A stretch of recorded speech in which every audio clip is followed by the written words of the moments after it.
How many pumpkin-shaped candy corn do we have today? Do we have at least 2? I want to say there's 2 left. Right. It might just be one. It might just be one. Did you eat one? No, maybe I'm remembering. There's definitely wrong. more than one.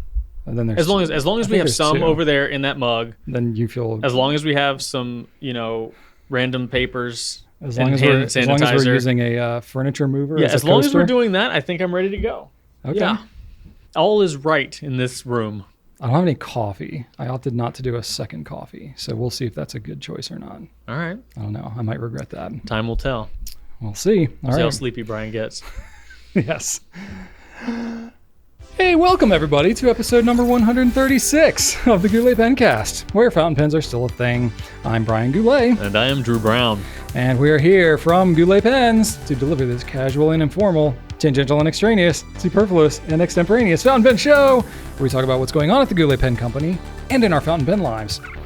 In today's show, we're going to talk about the rarest inks that we own, how to casually share the fountain pen culture with those who are uncultured. Differently cultured is what we say now. Differently cultured, there you go. Yes. It's more PC. Yes. If there's a benefit to kids using fountain pens early on, how to pick up a new hobby or how to learn or decide on a new hobby. That one's interesting. If it's better to spend $100 on one pen or $50 on 2 pens. And we're going to be spotlighting some of our current everyday carry pens. So we'll show you what we got inked up and are carrying around with us. Should be a fun one, so hope you all enjoy it. Let's start off with some feedback. All right.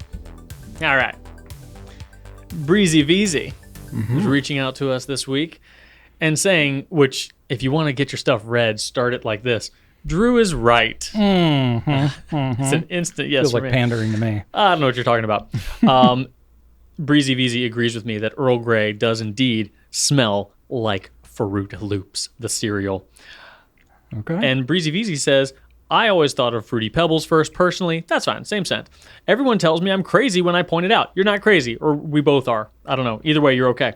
It's most obvious with loose leaf varieties. I'm guessing it's because Earl Grey is flavored with bergamot, which is a citrus fruit that's probably a natural hybrid between lemons and oranges. Sure, let's go with that. The scent is probably what's coming through with both, since fruity cereals have a good bit of citrus flavor added to them. Let's go with that. Either way, I'm glad to know I'm not alone. Yeah. Pleasant, always pleasant. Do Fruit Loops have different flavors for each loop? No. Or are they all the same? They're all the same. They're all the same flavor? Yeah. I think I read that somewhere and it blew my mind. Yeah. They're all the same. Some people say that Skittles are all the same too, but it's just the inside that's the same. The outer shell is very distinctly. Flavor. Yeah. But I think that the thing is that the inside is the same. Which I'm like, all right, whatever. Sure, it's just, sure. Yeah. The nougat of the Skittle. Yes. GV0861 says, I know exactly how Drew feels about not using pens that I own. So I have 10 pens in my collection, and I use a rotation method where I use 2 different pens every day. It helps me get over my pen guilt. Wow. And as you mentioned last time, 10, changing it up every day. Yeah. Wow. So I'm guessing all 10 pens are inked at one time. Sounds like it, yeah. Okay. Yeah. But to your point last episode, I'm definitely not alone. A lot of us have pen guilt when it comes to our collections and knowing that some are loved more than others, or at least used more than others, Mm-hmm. And it's a real thing. It's a real struggle. So I'm all for arbitrary rules in order to minimize that pen guilt, because I'm with you there. And then finally, our friend Jane Pilecki wrote in and said, okay, on the topic of hot dog buns, top sliced or New England style, Brian. Is that the side sliced? No, top sliced or New England style. Oh, okay. Yeah, it's a thing. Yeah, okay. Those are better than side cut. The reason is, when preparing a top slice bun, one can and should spread a little bit of butter on the outer sides of the bun and then put it down on a hot griddle or pan, toasting the buns to a light medium golden brown, and then putting your hot dog and condiments. It makes a wonderful eating experience. It's a New England tradition. As well, when making a lobster roll, the top slice bun toasted on both sides is the proper way to prepare the roll for the lobster salad. That's what I was thinking of, was a lobster roll. As a New Englander, I will attest to this. More than one New Englander wrote in on this one. I believe that. Apparently, that is likely why here in the upper South, I guess. Mid-South. We... Mid-Atlantic. have maybe 1 to 8 available in the grocery store that's like top slice. It's not many. Usually you'll find one brand that does the top slice There are thing. a lot of New Englanders that transplant I'm down. guessing up north it's more of a common thing. Probably. So because we had a lot of New Englanders write in and be like, yeah, absolutely. But it was not common that I saw anybody in the comments saying no, side sliced all the way. The only people that were pro side slice basically just said no because top slice is weird. Because you're just not used to it. And that's what my probably. wife said. Yeah, and I get that. It is kind of weird, especially when you go your whole life with side sliced. Hot dog buns in general are kind of weird if you think about it. It's pretty weird food delivery. I mean, it's weird if you use it for anything but a hot dog. I have used it for a hamburger before. I've done that too in a pinch. Yeah. Yep. Well, just slice up that hamburger and kind of shove it in I actually there. made Or do you make like hamburger dogs? I made a hamburger shaped Ham hot dog. dogs. No, hot dog shaped hamburger. Yeah. Yeah. It was those weird are because fun. you're biting into a hot dog shape, but you're eating a hamburger. Yeah. It feels, the texture is totally different. Yeah, but it was kind fun. of weird. It was a little adventure. But thank you all for validating my Okay. my bun rant. I toast, even the side sliced ones. You can grill those up too. Like Yeah, I toast usually those. put those on the top rack for a little Yep. bit, Mhm. just to get them a little, Same. get them a little Same. texture. I'm a big fan of the top rack in the grill. Yeah, Like when I also use if When I I'm cook, doing corn. oh Like corn absolutely on the cob. corn Just throw it on the top rack. husk on. I snip the silk off, but and any loose ends because they're gonna get all charred. Yeah. Put those on the top rack for 15 minutes. You're good. This is a tangent, but who cares? Because we're getting into grilling season here. When I do corn on the grill, I dehusk it or husk it, whatever you want to call it. And then I do some olive oil and salt and wrap it in aluminum foil Ooh, and then cook that. And it keeps all the moisture in there. yeah, It's all nice and salty. And that is good. That is good. I'm just the husk is fine, but yeah, you don't get the that husk extra. is easier for sure. It is so easier, yeah. But you don't So, get that extra in a flavor. pinch, yeah. And often whenever I'm doing burgers and dogs at the same time, the dogs end up getting done way faster. So Throw them on the top rack. exactly. I'm a Top rack. top rack dog. Love me some top rack. All about it. All about it. Yep. Cool. Okay. Where are we? We got such a tangent. Okay. Jay Cortese? All right. Cortez? Jake Ortiz. Silly sneeze fact that may help a new parent. Making the big achoo noise is actually a social habit affectation. As strange as it sounds, it's not inevitable. If you hold your throat open and keep your mouth open, you'll just get a very fast, forceful exhalation. I know it sounds impossible, but if you listen to deaf people sneeze, that's what you hear. Without knowing that sneezes are supposed to go achoo, they don't make that sound. Finding this out has allowed me to sneeze quietly in contexts like concerts or meetings where I didn't want to blow anyone's eardrums out. So you can sneeze away to your heart's content with an infant. I have never heard this. You have to try it. Next time you have a sneeze, open your mouth. How Just do I like- even do that? I feel like I'm going to yell. So like, That's the thing. It's like this person is saying that you only make a noise because you think you should. I'm not thinking about it though. Like, it's just what happens to my body. It might be subconscious though. It could be. It could be. I'll see if I can try it some other way. It'll probably just make a different yet equally weird noise. It would be pretty weird. Whatever's going to happen is going to be weird because there's a lot of force coming out of my mouth. That's a great movie, subtitle. Whatever happens, it's gonna be It's gonna weird. be weird. Yep. It's a good slogan for the Pencast. You're not wrong. Debbie Yeager says, while watching the video, my curiosity made me search for the safaris in cream and strawberry. I knew this was going to come up. Oh yeah. I found both. Brian, interested in where they can be purchased? Yeah, this was, so I had looked on our site. I think what happened is I think we were actually out of stock of them. When we're out of stock of them on our site, they go to like the very bottom of the filtering. But I don't know. I searched by Safari. I don't know how I missed them, quite honestly. But I did write a couple off, so they're now in my collection. I haven't entered them in my spreadsheet yet, but they're on my desk. I did the same So- thing. I went and looked for him. You went and looked for them and was And- like, Brian, they're right here. Well, Like, what is wrong I with didn't you? I didn't know either. I just, I just Googled, strawberry cream safari, and I'm like, oh, Goulet pens. Oh, Goulet pens. Oh, so you just like literally did a Google search. Yes, we were the and first result we that came up. right up. Yes. Yeah, wow. I don't know what I did wrong. I thought I knew what I was doing. But you didn't miss them. Well, that's good. I have them now. There we go. So I'll never have to worry about this again. But yeah, wow. Just like mistakes on top of mistakes here. Oh, well, got it all straightened out. Thank you for letting me know. No, I'm back in order here.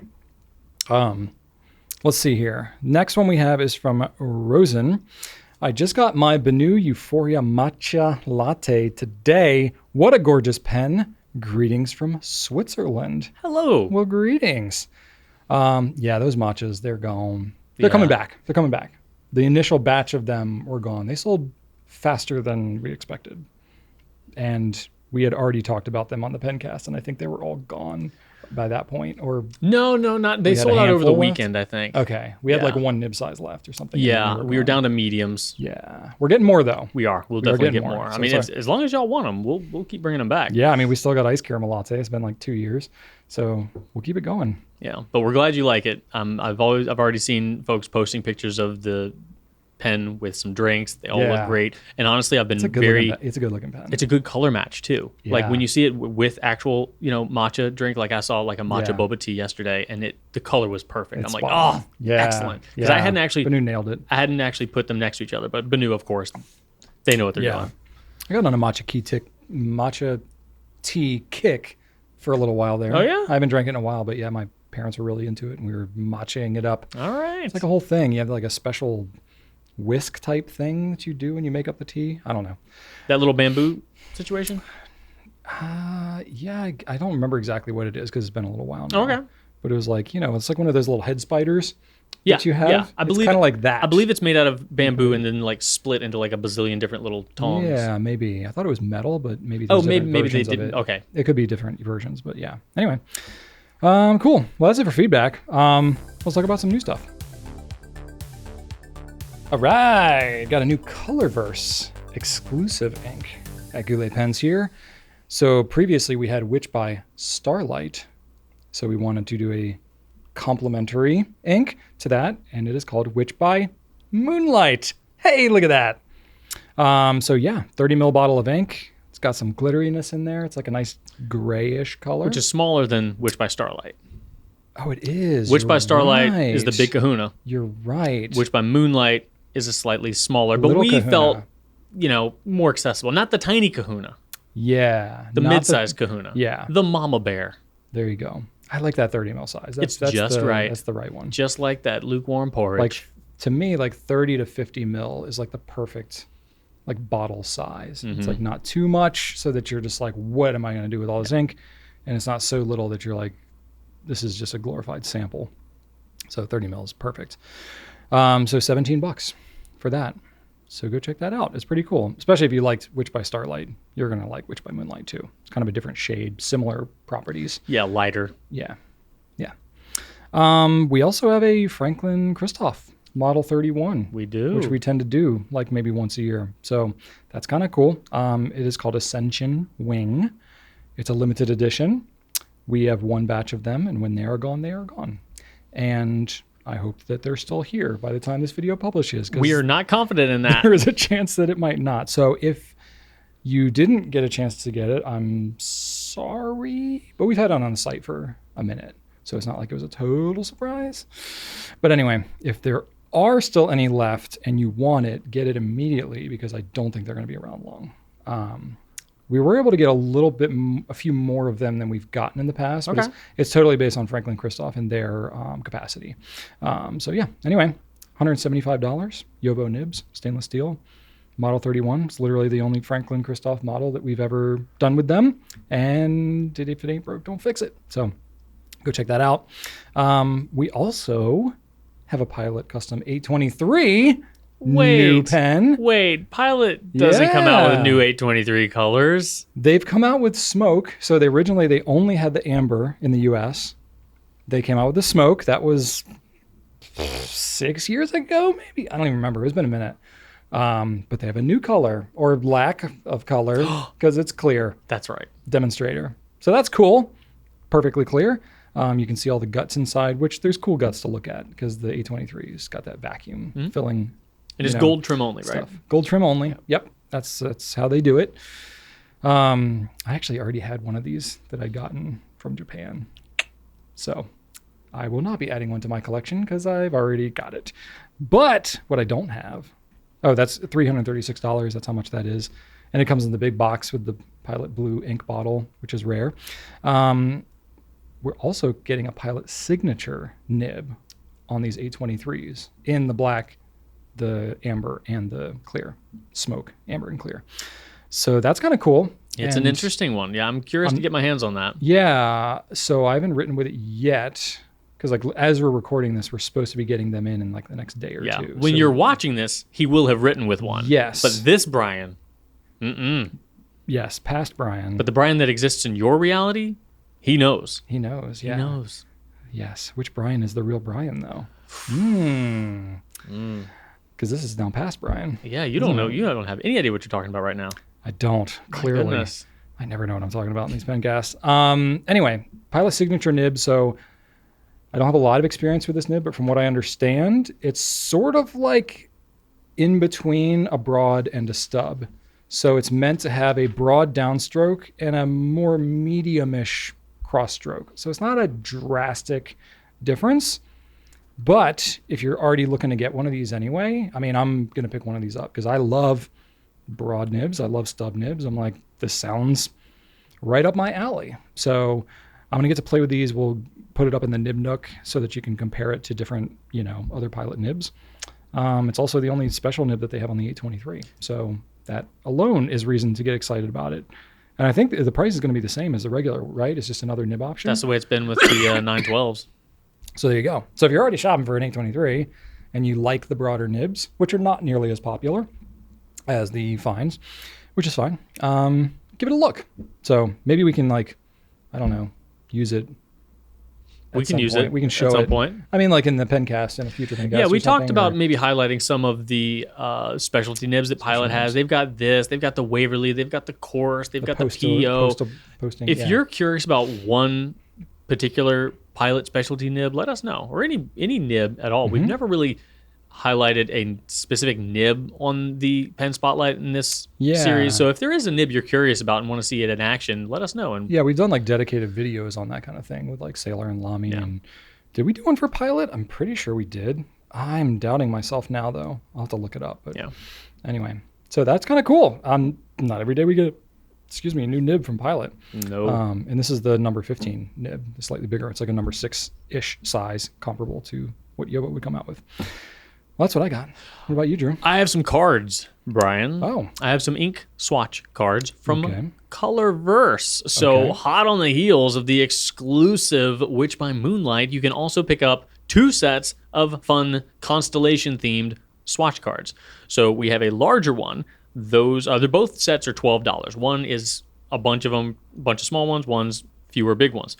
So the larger ones are what is referred to as the size C, and those are 145 millimeters by 95 millimeters, if you know what that is. They're about like that.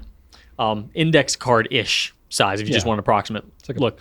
So 30 cards in there and 2 designs. Both are, one of them is like a bunch of stamps that have all of the, 12-month, constellation symbols, astronomy doodads.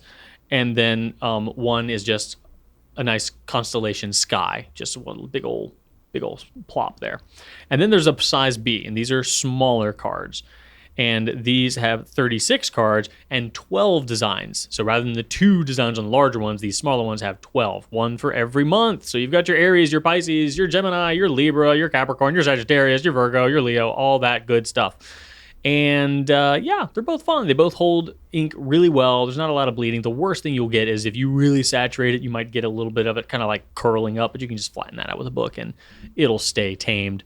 So there you have that. The smaller ones are 100 millimeters by 65 millimeters in size. So yeah, fun stuff there, especially if you are into constellations and or astrology. That's the thing. And we have another ink from Waringal.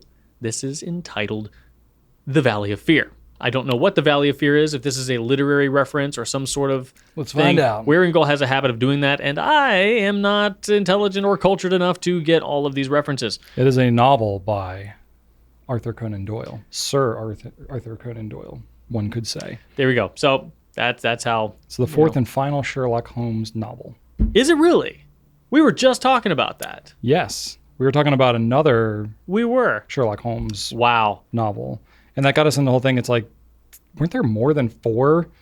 But then there's 4 novels, I guess. There's a lot of short stories about Sherlock Holmes. Yeah.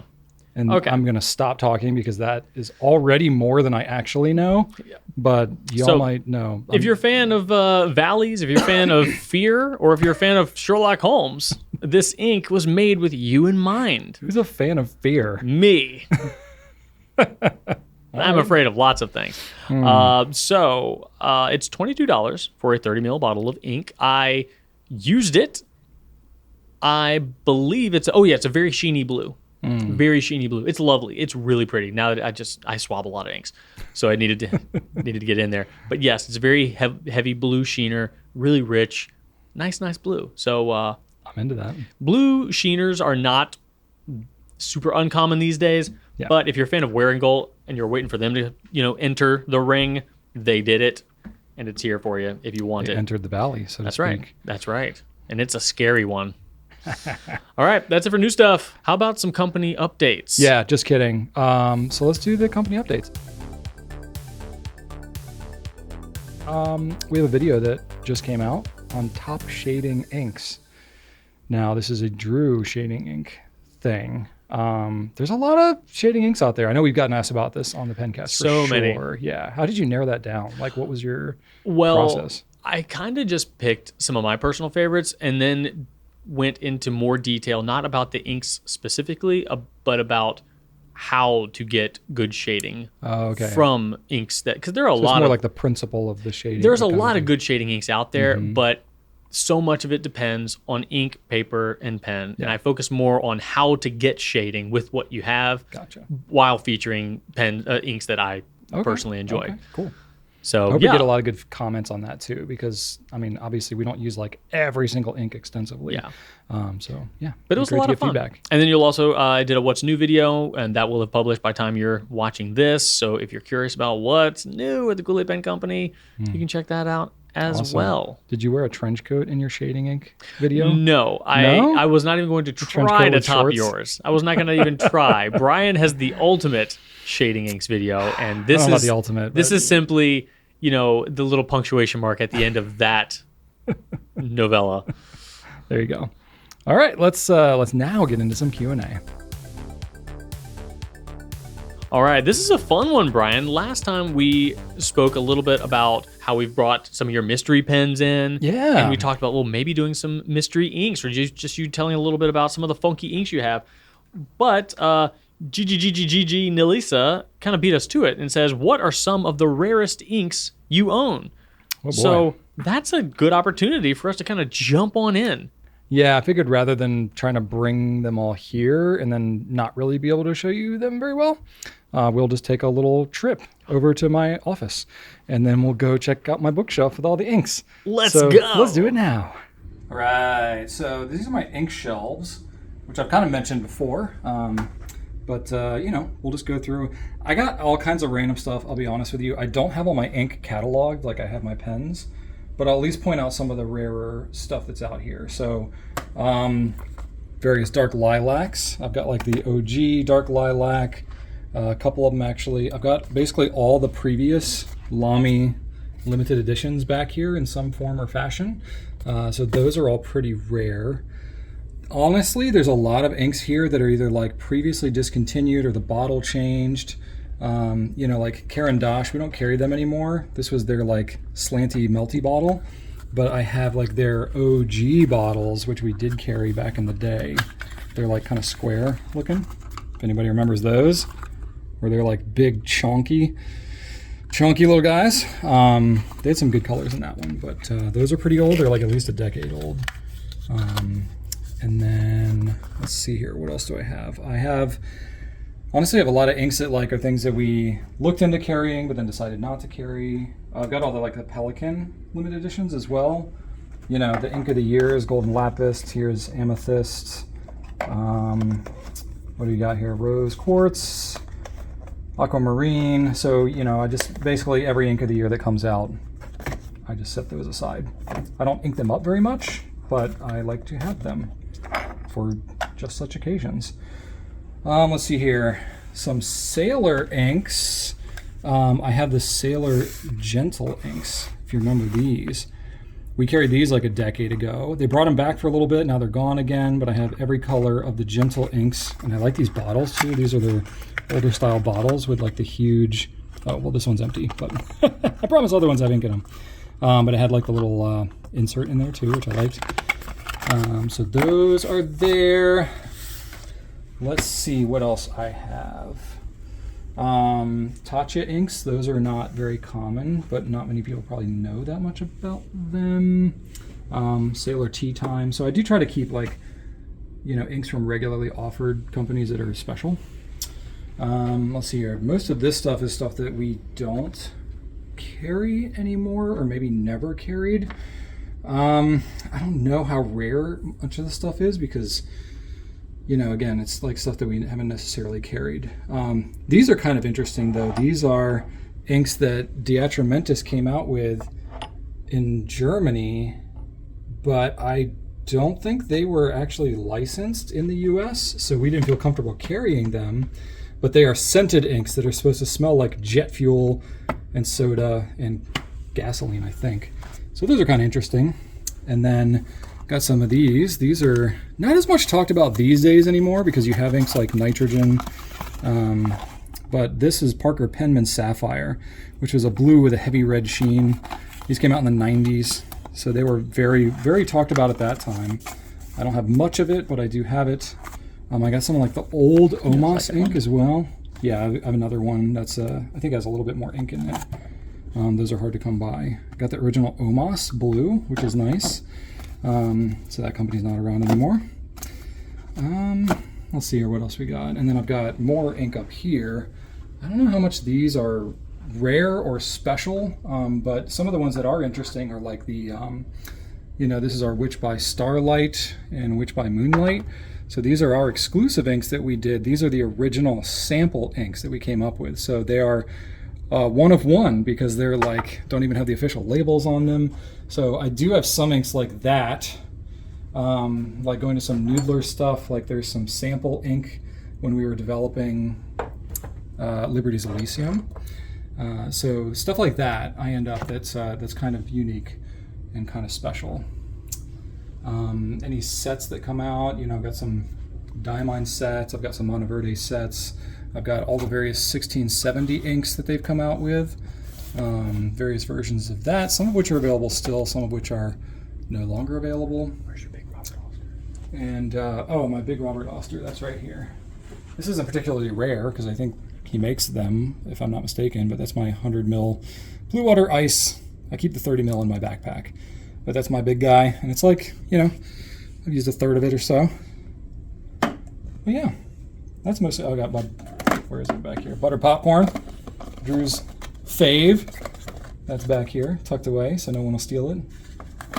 There you go. Got the Pilot 100th anniversary with the little bottles there. So that's kind of special. Anytime they come out with like sets or something that's kind of unique or commemorative, I'm inclined to hang on to those as well. And that's kind of what I can think of at the moment. There might be some others, but that's a decent selection. That was so much fun. Yes, it was, Drew. We totally just went to the other room. We shot that segment before we started the Pencast. Yeah. So we didn't actually get up just now, but a little inside baseball about how the Pencast works. Ooh, but anyway, the magic of editing. Hope you enjoyed that. That's right. Hope you enjoyed that. And I already said everything that I was going to say in the notes. So we can just go right on to the next one. All right. Made in Maven says, what are good ways of sharing fountain pen culture with people casually? This is an interesting question. I've never heard it like articulated as like fountain pen culture. I don't know. That just sounds very like proper. I agree. And that was what attracted me to this because we have had questions before and we have addressed this before, like how to actually share the hobby. And that's different than just sharing the culture. And that's what kind of made me want to add this one because that's a different take on it. And I Yeah. appreciate that because there is something there. You could say that you could be more a fan of the culture than you are the actual, pens themselves, because it is a sizable. It's a different draw. I mean, yeah, it is. that is part of the appeal. It might be 50-50 for me, honestly. Yeah. It's a big portion, and I'll tell you why. So, as far as so I just kind of said it, but in my opinion, the best way to share the culture is not about the fountain pens themselves at all. It's not about sharing, hey, get this in your hand, write with this. That's honestly harder. And it's not. Most people are not going to be interested in being handed a fountain pen and having someone try to convince them that this is a superior writing instrument than what they're used to. Some people, absolutely, yeah, sure, but most people no. So what you can do is share your why, and share if it's something about how the hobby brings you peace, if it helps you mentally, it's a mental health exercise for a lot of us. Share that. Share the fact that it's an analog hobby that grounds you in this incredibly fast-changing world of technology that only the most insane of us can try to keep up with. Something grounding like this that kind of brings you back down and focuses you on something a little bit more simpler can have such, indefinable but very obvious benefits. Share that, and share the joy and the love that you get with these things. How intimate of an experience it is with your pen, your nib size, and your ink and the paper you choose. Share that. And again, that's somewhat about the actual tool, but it's more about what it does for you. And that's an easier thing to articulate in a lot of ways, because regardless of how much somebody might understand about the pen itself, they probably will understand the benefits and the why behind the interest, if not the interest itself. And we always talk about social media and news and stuff that causes stress. But if you want to truly casually, share the culture, share how that has benefited you in, unplugging yourself a little bit from that, having some respite, and immersing yourself in something where all of that madness can't really penetrate. And that, my goodness, we should all be so lucky as to have something like that. And, what I think fountain pens and the hobby and the culture does provide a lot of us. And frankly, that's probably why you're listening to us right now, is for that respite, for, to be unplugged from everything else for a little while. We enjoy this for, a lot of that reason as well. So we're all in the same boat together. So share that, share the why and the benefit and what it brings you, because if someone doesn't have something like that in their life, regardless of whether or not you convince them that fountain pens should be that thing, you very well may convince them that they need something like that in your life. And that's a win too. If you convince somebody that, oh, you know what, I need something like Brian, my buddy Brian was telling me about how the fountain pens are like this for me. The fountain pen sounds kind of crazy, but I could tell that it really did mean a lot to him. I'm like, oh, maybe there's something in my life, or maybe it's something they used to do that they want to get back into. So that's the culture that you can share. And that, I think, has, can have a bigger impact than just introducing them to the tool itself. That's mostly it. And you could, there's a big part of the culture too that is the people aspect, the social media aspect. We do doom scroll a lot, and sometimes it's a little hard to consume a lot of cultural content within a hobby and still maintain your distance from something you want to unplug from. But it can be done. You just gotta, gotta be intentional about that. But a lot of hobbies, whether it's fountain pens or something else, we'll get into more hobbies later, it's not just fountain pens that has a very healthy, happy, and joyful community. There are others out there. We're lucky enough to be one of them. But it doesn't have to be fountain pens. I think if you share the why that you have, you can also share the connectivity aspect as well, and where else they could find it. It just kind of spurs people to kind of look for something like that. And the internet's a big place. No matter what you're into, you can find somebody else that shares your passions. For sure. Yeah, I had a couple notes, just live by example. That's what we're doing a lot of times, but even on video. But pointing people to online resources where people are gathered talking about fountain pens, that can be a good way to kind of observe, whether it's like certain hashtags used on social media platforms or channels. Obviously like our channels, you could point people here and people could see like comments on YouTube and stuff like that, and then get a sense of like what kind of comments are being left here. That can be a good one. I find a good way to explain any kind of like, intangible quality of something is by using metaphors. And there's a lot of metaphors that can be used in the fountain pen world. There's a lot of like niche interests that are out there that pretty much everybody can connect to on some level, even if they're like, they've been following the same sports team for decades. And there's like a whole, benefit to knowing more about the players, and you get together with other people and you wear a jersey and people see that you are into the same team and you connect with that person. It's the same thing as like when you're using a fountain pen and you see somebody else using a fountain pen. Fly your flag. Yeah, there's exactly. So, most people can understand some of those like elements of the community, even apart from what the tool is or how it works, just by like having a metaphor that, matches up to something else they might be familiar with. And then what I always like to explain to people is that there's a learning curve to using fountain pens, which I think is actually good because it's kind of like a self-selecting thing for the hobby. So you basically don't end up with a lot of riffraff. You just, because everybody's got to kind of like, if they're so casual or it's like a little bit of hassle, it's like, forget these things, it's not worth it. But pretty much everybody that's here and sticks around like really wants to be here and values like everybody else here. And there's a kind of a, camaraderie with others who have kind of gone through the same learning curves. Yeah, you've all had your first initial inky mishap and you've stuck sure. with it. It did not defeat you. You're still here. Yeah. And that you can sort of bond over a little bit. So, that's always kind of cool. And I find that especially helpful for somebody that's not as familiar with the fountain pen world, because most people are aware of fountain pens, but they're usually thinking about like, oh, you mean the thing that like leaks ink everywhere, or, something like that. Or maybe if they used it before, they were intimidated, or I think it's a status thing or whatever. So, by kind of laying it out like that, and talking about the learning curve, it's like, yeah, it's a little bit of hassle, but it's really rewarding kind of a thing that might help be able to kind of get past some of that. So those are my little 2 cents to add. So cool. That's a good question. Yeah, I like that one. Yeah. All right. You got the next one, Drew. Yes, I do. And this is from Charpentier Jose? Hello. Carpenter Jose? I don't know. Do you think there's a benefit for kids to learn to write with fountain pens at an early age? Oh, like what's an early age? 2. 2 is probably months. Probably a little too early then, I would say. It depends. How much does your kid like to stab things? At 2 months, they're probably going to stab themselves. They're going to be very stabby at 2 months. End up with a lot of ink in their I had to mouth. take so many knives away from Archer at 2 months. Very stabby.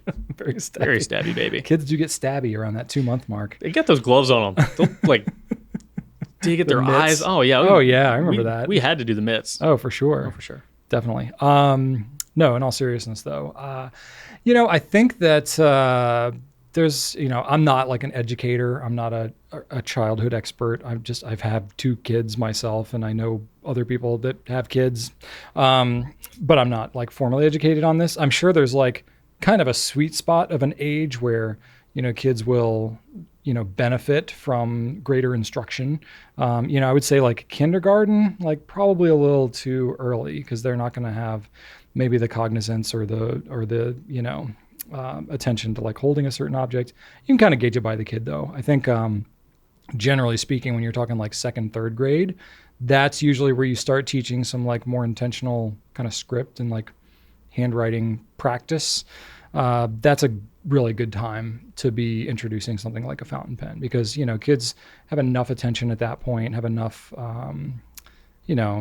discipline to sit down and write and kind of learn from that. So you kind of gauge it by the kid. I think if you're using a fountain pen that's like a preloaded one, like a Pilot Varsity, that's a great pen to introduce, because you don't have to worry about filling and cleaning and all the other maintenance aspects of it. So you can introduce a kid to using a fountain pen basically as soon as they can use any other pen. And, most kids will have the cognizance to be able to hold the pen correctly most of the time. And, a pen like the Varsity's not that much of an investment. So that can be really good. But I think, especially in that like later elementary school is a really good time to introduce kids to it. Not all kids are going to take to it, of course, but there's a lot of benefits. So, I think it's like a really bonding thing for kids and parents, especially if you're really into fountain pens. We hear so many people that have fountain pens or got into fountain pens either because their parents or some other family member was into it. They inherited some pens from their, parents or grandparents or what have you. It's definitely like there's a lot of sentimentality and kind of a bonding within the family that happens when it's shared with like writing instruments. So fountain pens are obviously a very great way to do that. And it can also be a way for you as a parent to help to build confidence in your kids, like showing them some extra responsibility. And, I've found that even with my own kids or like my nieces and nephews, giving them a fountain pen, and maybe it's different because like I'm in the business and, there's some gravitas there or something, but like you can tell they're like proud and they like treat the pen more special. They want to like take care of it. They like identify with it more. And that's kind of cool. That's like a skill that they will kind of develop as they age, and it can be kind of neat to have them with like a portable writing tool like that they can build their confidence with. Also because fountain pens are so personalized and personalizable, they can pick shape, color, material, weight, all these types of things. Some of them are themed, even with around like characters they might like. So they can connect more and like kind of learn to like express themselves, identify through the writing instrument they're using. Kids, especially I'm thinking like elementary age kids, they love wearing clothes with TV show characters that they love, or, they whatever trading cards that they might be into, that kind of a thing. So, they'll often pick colors associated with the thing that they're into. My kids, it's like Mario and Sonic the Hedgehog and like these types of things. So like even getting like a blue pen with red ink like Sonic, kind of a thing. They connect more with that. And when you come home, you just lie to them and be like, hey, this is a Diamine Sonic Blue. Check this out. There you It's go. officially it's Hedgehog Blue. That's right. They don't know. But like, I think at that age, like kids might latch onto that. And if they have like a writing tool that they really enjoy and connect with, they're going to be more inclined to write with it, and they might want to write more. So that can be definitely a benefit. If I was in my son's age and you told me like I could have a fountain pen for each like Power Ranger color, I was literally thinking Power heck Rangers yeah, man. or Ninja Turtles. They're like a rainbow already. Absolutely. Oh, yeah. For sure. So that's kind of cool. And like ink choices too. Obviously you can customize the ink to look like whatever you want as well. So that's another good way to kind of customize it. Just in general, like kids learning responsibility, maintaining the pen, cleaning the pen, discipline and practice, even of using the pens, but then also, of course, with writing and script and cursive and stuff like that. So it can sort of open that door as well. So yeah, I can see a lot of benefits to kids doing it, and it's the kind of thing that like you don't have to have some big prescriptive program to put them through to do it. Literally just like if you're using it around the house and they see you using it and you kind of introduce them to it and you pique their interest on certain colors or whatever, that might be enough. And then they just start writing with it and you never know where it'll go from there. Yeah, definitely don't push them. If you've ever had kids, you know that is a good way to make them not interested in something. Yes. Don't like traumatize them. Be like, you must learn about this. Yeah, be like, well, I hate that now. Thanks. Yeah. And honestly, like my kids, I've introduced them obviously to it, but they're not writing with fountain pens all the time. They're going to get, they'll come around. But, I'm not like forcing it, No. But definitely they see pens all the time and I'm constantly like introducing it to them and stuff like that. But, it'll take over time. Some kids latch onto it way younger. Like, we meet kids, especially when we go to like pen shows and stuff like that, where they're like 8 or 10 and they've got like a whole collection. They're super into it. And that's always inspiring to see. Yeah. Archer goes through phases. He does have his little two pen case that he brings with him, but some days he's like super into it and writes with it for a couple days and then just totally forgets about him for a while. But honestly, I think I know quite a few pen people that are like that too. So that is fine. Yeah, my kids draw a lot. They're not writing as many like words. Yeah. So they're more into like colored pencils and stuff like that. Yeah. So maybe that'll change over time. But I tell you what, Ellie likes those little Puny Labo cases. She's got like names she's got several of them. She keeps different things in there. So she was literally, we were later than I would have liked getting to school this morning because she was looking for one of her little Puny Labo things.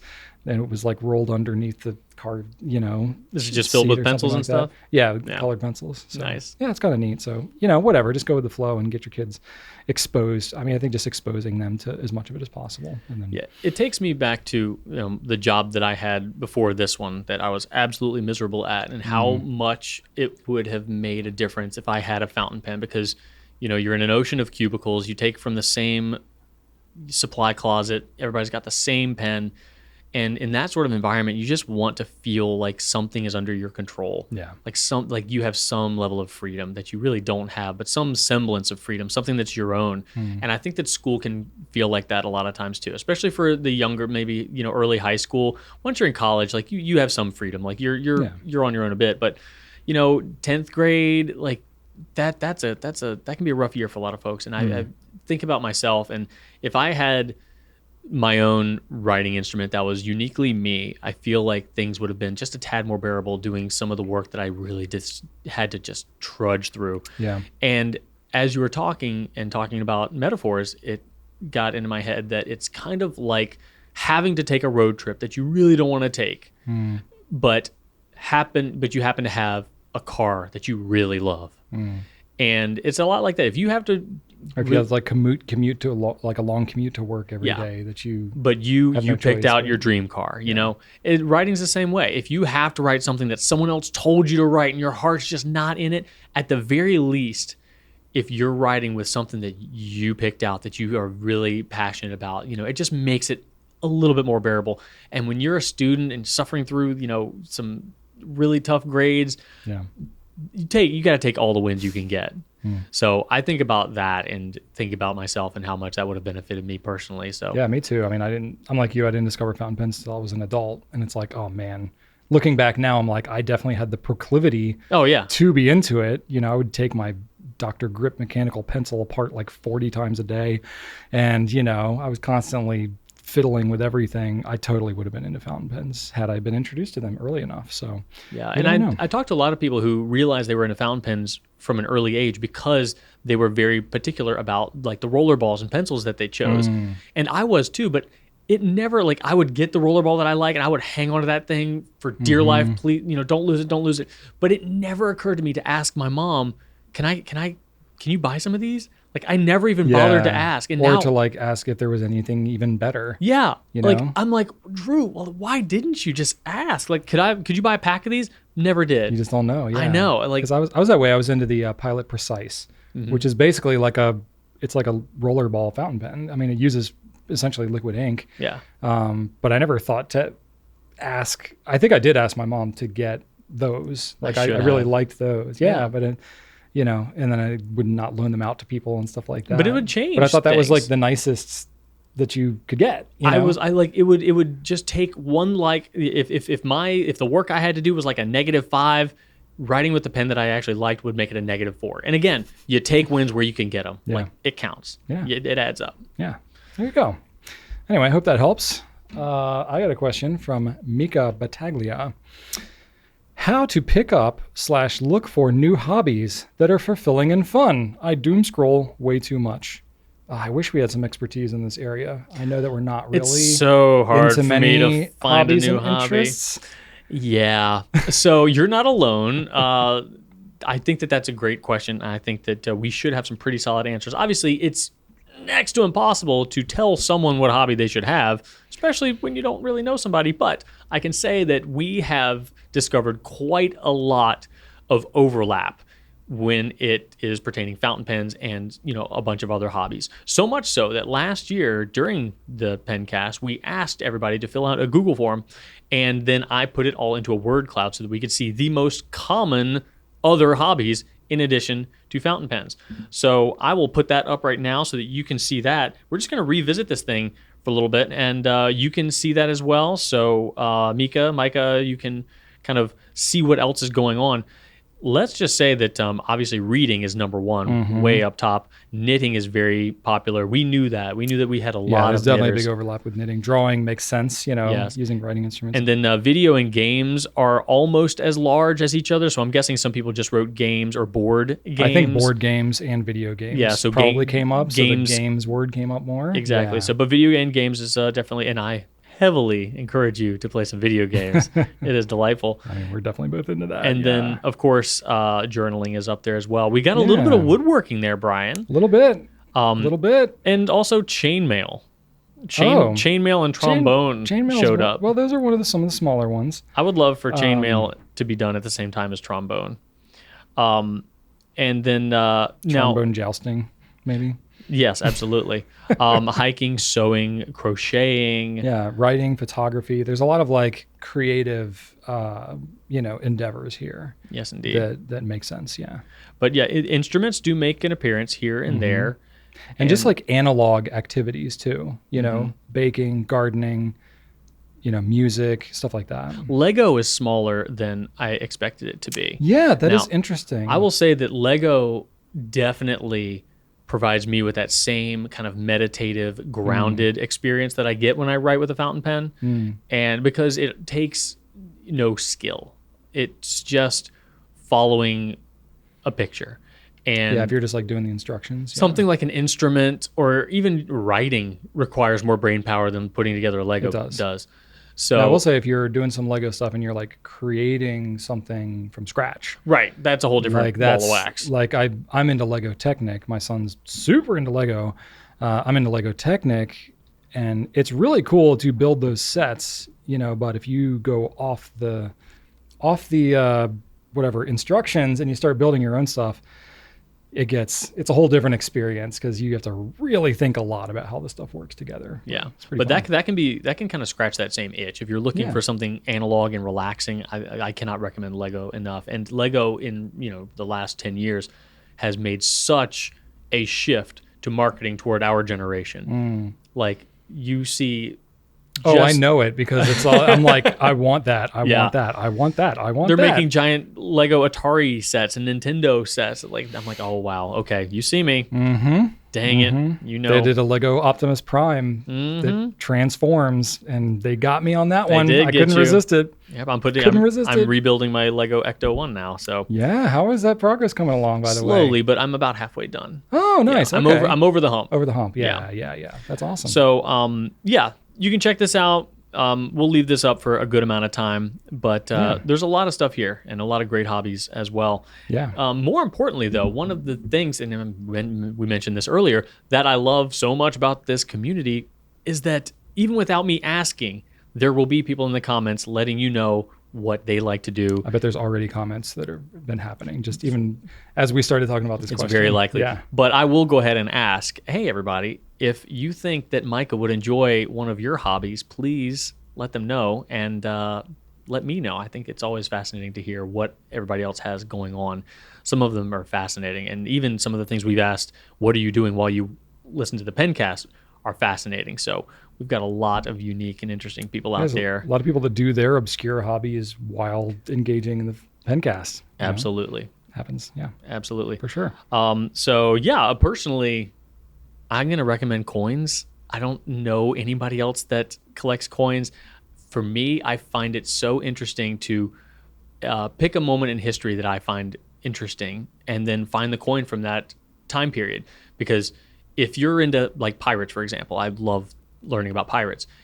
Getting in your hand, a Spanish real from the time where Blackbeard was out doing his thing, holding it in your hand and having all of that just rush into your head. Not only what was going on around the time, but everything that you might know that happened in between that time, all the places this little tiny physical object might have gone in order for it to get to your hands. It is just such a sobering, fascinating, kind of mind-melting experience.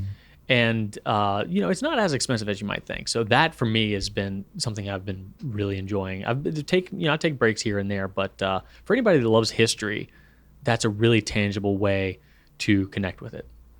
That's cool. Do you have any recommendations that people might want to? Yeah, so look I mean, into? I took this question slightly differently. It wasn't so much of like what are some hobbies that they could get into, but it's more like how to sort of transition. 'Cause you mentioned doom scrolling, so I imagine like how do you transition from kind of observing, social media or observing what other people are doing and translate into an activity that you are then taking on yourself. Oh yeah.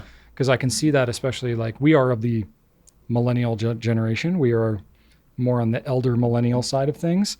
But I have two kids, they're 12 and 14, and observing how they're growing up and the social dynamic and the world they're coming up in, it's definitely different than how we grew up and what they're exposed to and just, the way they're building social relationships. So yeah, I mean, I think just their own friends, they'll get exposed to different hobbies and interests through their own friends. But I would say like their own friend network is maybe not as vast because there's a little less, unless you're like specifically doing like organized activities. I mean, we live in a pretty rural area, so there's not like kids in our neighborhood or anything like that our kids can play with. So we have to like schedule an organized time for them to play with their friends, if it's outside of a school setting, or they get involved, in like some school activity, but then they're kind of doing that activity. They're not necessarily getting to do just like unscheduled play, right? Or unstructured play. So that's definitely a thing now with like, maybe a little bit millennial, but more so like Gen Z, is just not having as much of that unstructured play time. And that is part of where you learn how to explore different things and try new stuff. And, your friends introduce you to other things. And so I would say that you do have to maybe intentionally go out of your way to try some things that maybe you haven't been exposed to. I think it's very common to like go on social media and you can be exposed to so many hobbies and interests. It can be absolutely overwhelming. So for me personally, it's ironic that I'm trying to give advice on this because I literally don't have to think about this because I'm interested in everything naturally and I want to do it all. But for me, what tends to be sort of the evolution of building a hobby is going off of something that's like sort of has a Venn diagram overlap to something I'm already interested in. You know what I mean? So if like I was really into woodworking and, working outside, kind of landscaping stuff. So as I got into tree felling and some arborist stuff, it was a derivation, but it wasn't a total out of the blue thing. And then doing that kind of stuff got me into some like tractor type stuff. And when I got a tractor, I really wanted to learn how to weld because I could see how I could apply it. So like I picked up on a lot of these skills because they were like somewhat related to other things that I was already doing. So that could be a good way to do it rather than just like picking something out of the blue, though you can certainly do that too. And then I would say like, if you're not in a situation where you're introduced to it from somebody personally, I think that's the best way to do it because honestly, like half the reason we all stick with a hobby is because of the social aspect of it and the community aspect of it and kind of the rewards and benefits that come from that. So, I think what is unique about fountain pens, there's a lot of people who maybe get introduced into fountain pens through somebody they know, but a lot of us too don't. And we just kind of stumble on it through online or watching videos or something and it just kind of piques our interest. So I would say like having a community of some kind to plug into is a great way to know deeper about a hobby. When I was first getting into fountain pens, I discovered the Fountain Pen Network. So there was like a message board forum type thing. I didn't deeply know the people in that forum, but there were lots of people with a similar interest. There was lots of knowledge and sharing and definitely like social interaction happening. And that gave me like a sense of like, oh, I'm not alone in this and I'm learning and other people are learning. And, that was very rewarding getting into that. And I've experienced that with some other things too. And even just some like parasocial relationships I have when I was trying to learn how to solve Rubik's Cubes or learning about, different, whatever the hobby of the day is for me. Following people who are like very intentionally exploring that and doing that. And honestly, like that's why we do what we do here. I basically produced a YouTube channel that was exactly what I would have wanted for myself. Getting into fountain pens, it was like, well, this makes sense to me. Like nobody else is doing this, so I'm going to do this. And clearly that's resonated with a whole bunch of you. But basically when I'm trying to find a new hobby, I'm like, who's the Goulet pens of Rubik's Cubes, or who's the Goulet pens of woodworking, because I want to find that person because they're going to teach me a ton. It's going to be entertaining. I'm going to relate to them. So that's basically what I look for. And you can pretty much find that in most hobbies, I feel like. I think YouTube is like the best channel for that personally, because it's a little more long form. You can, it's not as like hyper cut together. So you can maybe see, you can cut together anything into any platform, but I feel like there's, more room to explore the, kind of ins and outs and ups and downs of each hobby in more of a long form format than just like a, quick cut kind of TikTok sort of thing. But anyway, so that's just kind of my thing. I basically look for Goulet pens of whatever the hobby is. And that's what works for me personally. So that's what I got. All right. Cool. Last question. All right. From Carmen CT Plans. All right. Is it better to buy 2 under $100 pens or 1 $100 pen? I think it's better to buy 2 $100 pens. Well, Carmen didn't actually say. She just said I mixed that up there, I guess. No, I'm kidding. No, no, I'm kidding. I'm gonna troll too. They said, is it better to buy 2 under $100 pens? Meaning, so it'd be like $99.99. Yes. Hey, yes. There we go. Didn't say they had the 2 pens that add up to $100. Definitely that. There you go. We're working the system here. No, we both interpreted it as though it needed to have we get the final value of $100. Yeah. This one's tough. No, it's not. No, really, it is. Like I say, it depends on what your needs are and like where you are in your pen journey. There's no right or wrong answer because it will vary a little bit, but I'm inclined to say that 2 under $100 pens. Yeah. Because like law of diminishing returns, you're not necessarily going to get twice the value of pen, But again, if you're only looking for one good pen, and you want that one pen and you're not trying to get a whole collection or whatever, like say you're further along in your collection and you just want, one solid pen to use for something. So I will say like you can get a lot of great pens, obviously in like the sub $50, but there's certain pens that like you won't quite get that level or that quality of pen or that specific, if it's a material you want or something like that, you may not be able to find that at that price point. And if that's what you really value and you just want that one thing, then maybe that could be the right answer for you. But I think like probably for 80-90% of people, it's going to be the $250 pens. Yeah. Because you can get such good pens in that sub $50. Yeah, it's all going to be steel nib stuff. So the actual like performance isn't going to... It's not going to vary a whole lot. Yeah. I would just pick a pen for under $100 and then get, a second one. Like if you only need one pen, then that's fine. Just buy 2 of the same pen. Yeah, because like what would be the most impressive pen you can get for under $100? The most impressive one? Like the one that just has the most stuff, something you can't get for under $50. I'm guessing something like a vac filler, maybe. Yeah, like a TWSBI VAC 700R. VAC 700, like yeah. You can't really get a piston. The VAC Mini, is that one cheaper? It's still not sub. They're all in the 80 to 70. You really can't range. Get a vacuum pen for sub 50. So that's a thing. Yeah. So I guess if you want a fun filling mechanism, or if you want like a pen made out of like wood or has like abalone shell or something like that, if that's really your jam. But that's not going to be the most people. Yeah, I don't even know if we have any available that have abalone at that price right now. Don't. We've had. Do we still have that funky Jinhao? But that's like going to be like $20.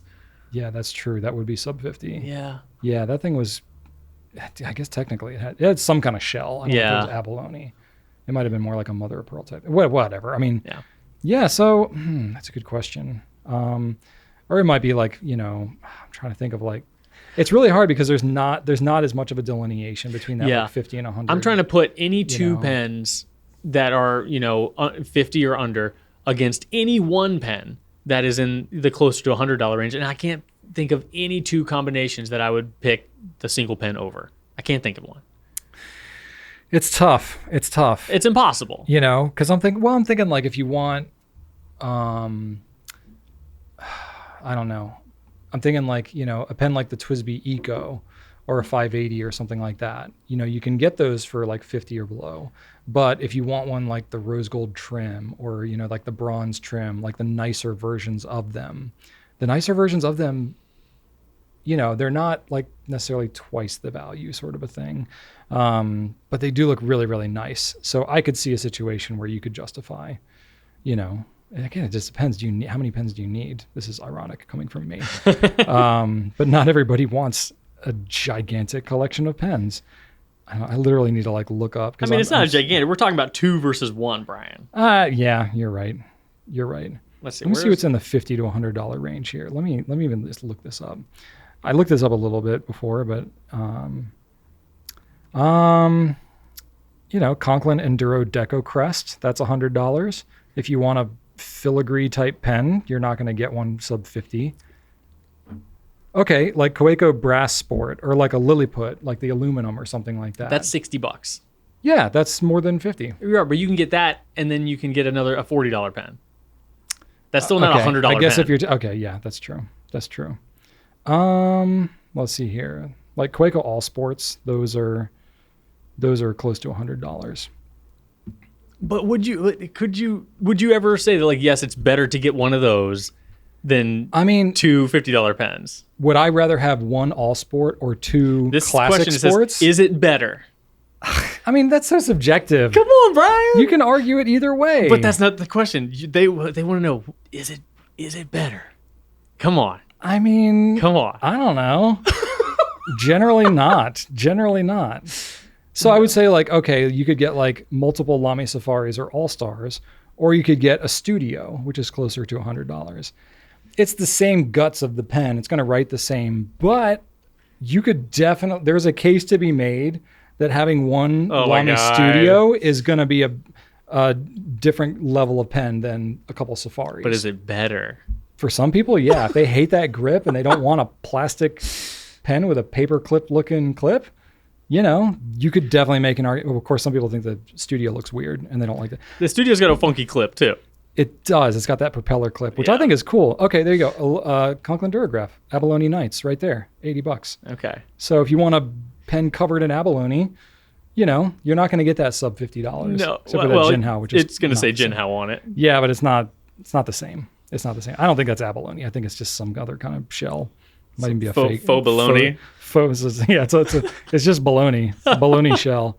Yeah, no, I'm trying to find some other examples here, and it's just there's just nothing that's like $200 pens is better. Head and shoulders. There are so few examples of why a singular $100 pen would be better, and so many examples of why two 50-ish pens would be better. I was thinking, I think if you do it like you're talking about, where you're like adding two pens up to $100, and one of them could be like an $80 pen, and another one could be like a Pilot Varsity or something. Well, like, yeah, okay. I was thinking like two sub $50 pens versus a up to $100 pen. Even then, I think the combinations far outweigh the benefits of anything close to $100. You can make that argument. For sure. I don't know. I'm interested to hear what other people think about this. So you are completely in the middle on this. I'm not completely in the middle. Look at my pen collection. I'm going to get as many pens as I possibly can. But let's say that like you I think have said, if you're a new user, buy multiples. Don't buy expensive pens. Yeah, like start out because you said about your journey. Like you started off, you bought a bunch of cheaper pens. Yeah. So that's 100% what I did. Yeah. It was probably a year before I bought a pen that cost more than $100. Yeah. Even as a retailer, getting them, at retail, my own pricing and stuff like that. Yeah. So I would say if $100 is your budget, go 2 pens. If your budget, and then after that, wait until you're up at probably 160. Then I think you'll be happy. You'll notice the additional investment. Yeah. Once you get into like gold nibs, that's when the experience can vary a bit more. Yeah. So that would be my. Yeah. That's where I would land. Yeah. Fair enough. I was trying to like make the other side of the argument, but I'm like, I hadn't noticed. This isn't what I do. Like I literally buy is like, what's the best value? What are the most pens I can possibly get? Well, remember that one time we had that hypothetical, and you went down to like you added shipping in, like you added tax. Yeah. You gotta think about this stuff.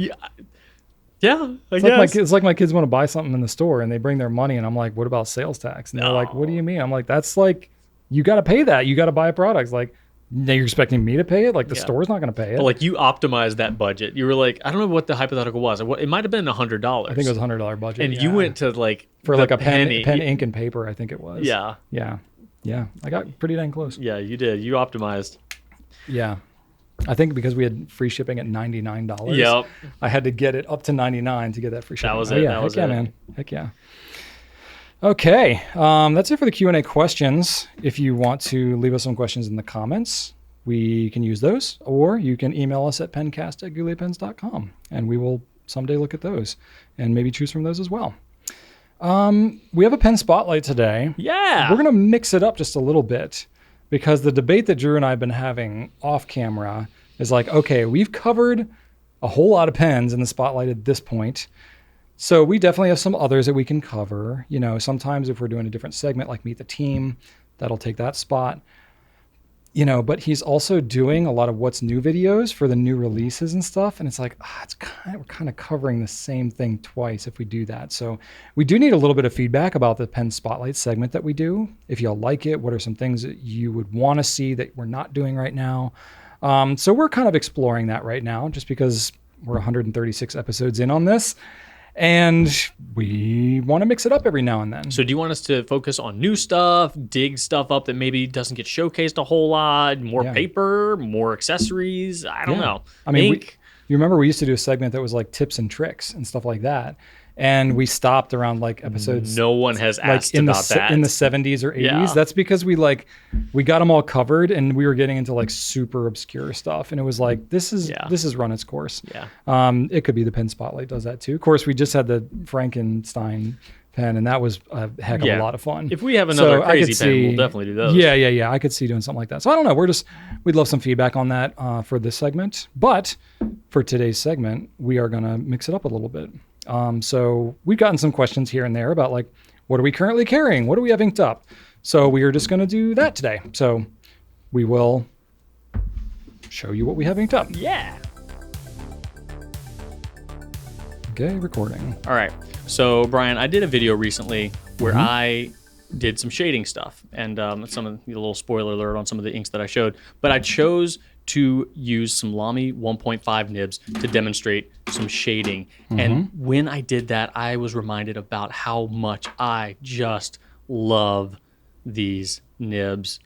I used to write so often with these Lamy 1.5s. Oh yeah. Well, we used to do like handwritten notes for every order. So you were just like, we naturally needed to write a lot anyway. I love them. And, you know, I go into this in the video, but these larger stub nibs are so phenomenally great for shading. This is Autumn. The Autumn Harvest? Oak. Autumn Oak. That's right. Yeah.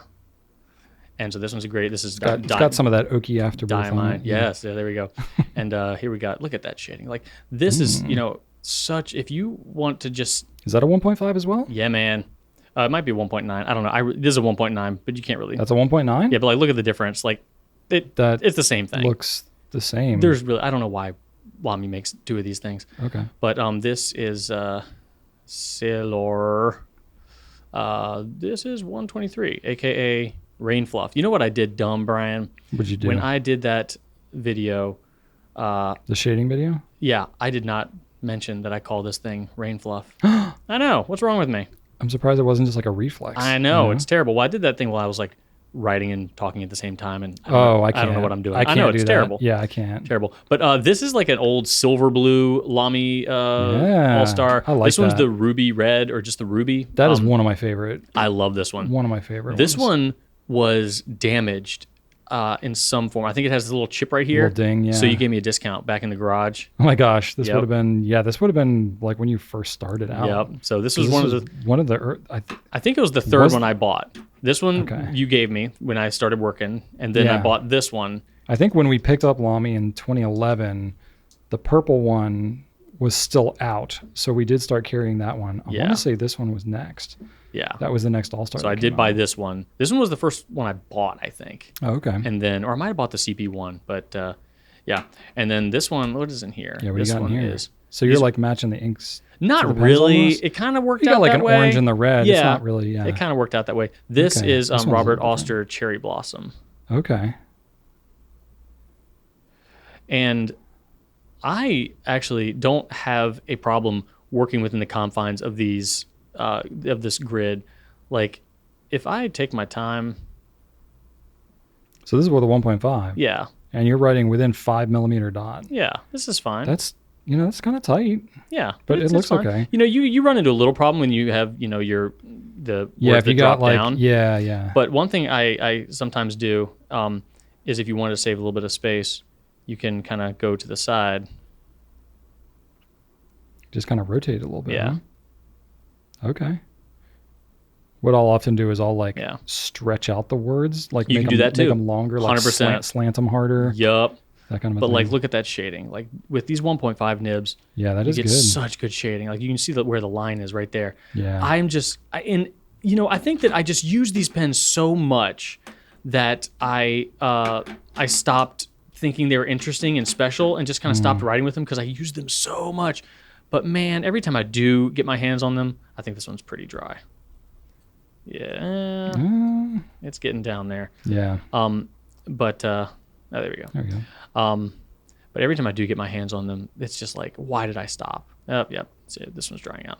But So you got 1.5s on all these, or the 1.9 or whatever. yeah, 1.5s or 1.9s. They're all stubs. Wow. Yeah, but oh, come on, man, wake up.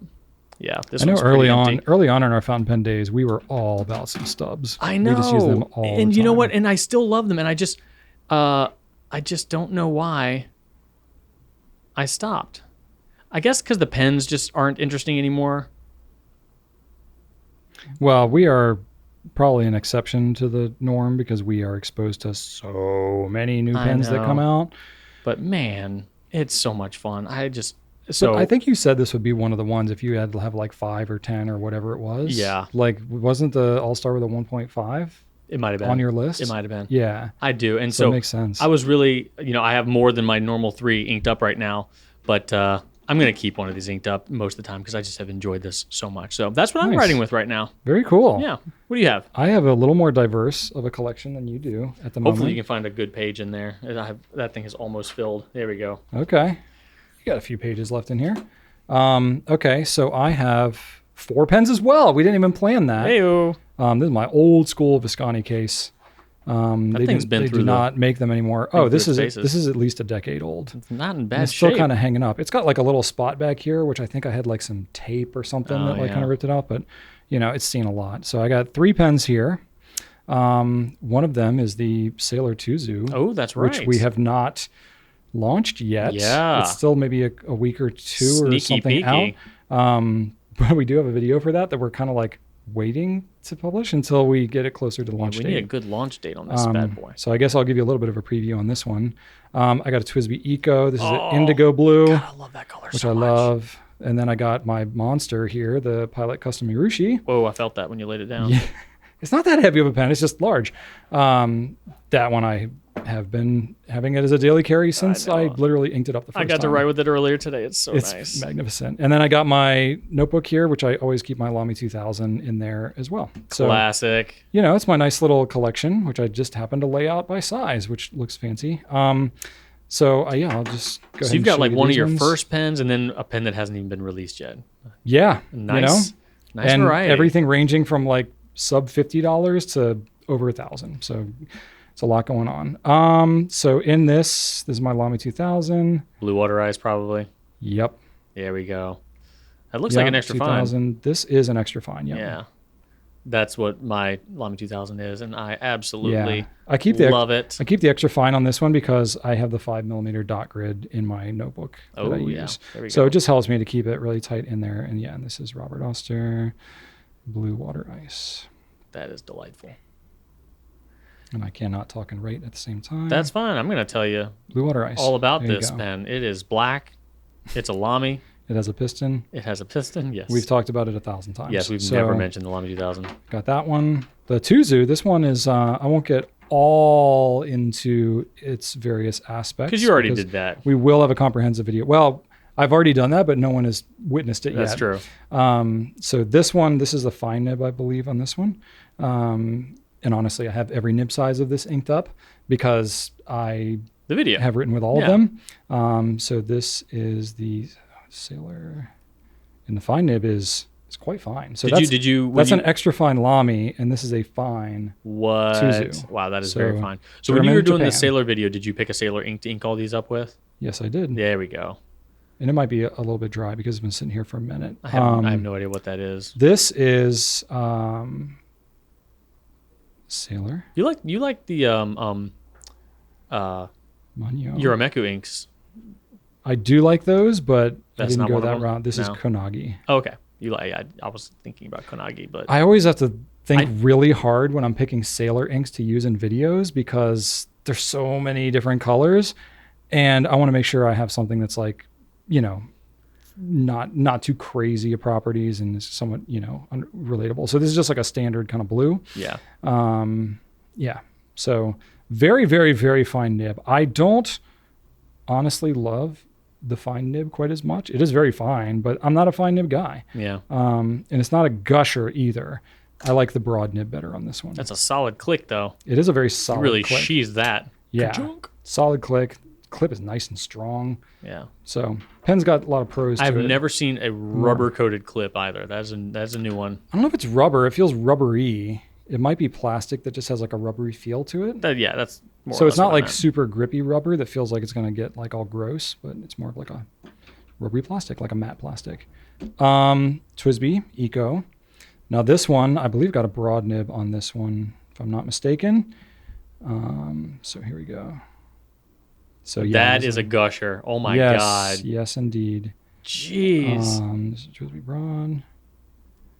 The ink, Is that another blue ink, Brian? it's like a teal. Oh my goodness. I honest to goodness don't remember All of these are what blue. ink I put in here. I mean, you could argue that's green. I could It's not a argue very- that. It's a very blue green. I'm for the life of me, I'm trying to remember what ink I put in this darn thing, and I can't remember it. Because I inked this up months ago. I think I inked it up when I went to my conference back in February.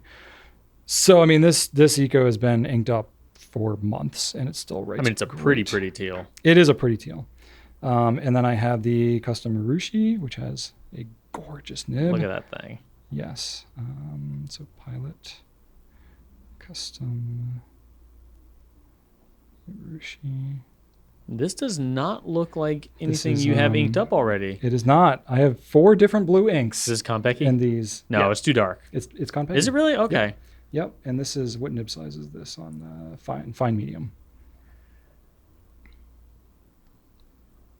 Well, y'all, I God, know that this nib is so bouncy too. It's I just know that everybody glorious. probably thought like Brian's not really as insane about blue inks. He's just he's exaggerating. He's just not. Oh no. I have a lot of blue inks. He yeah. is. I mean, He is, folks. Konpeki.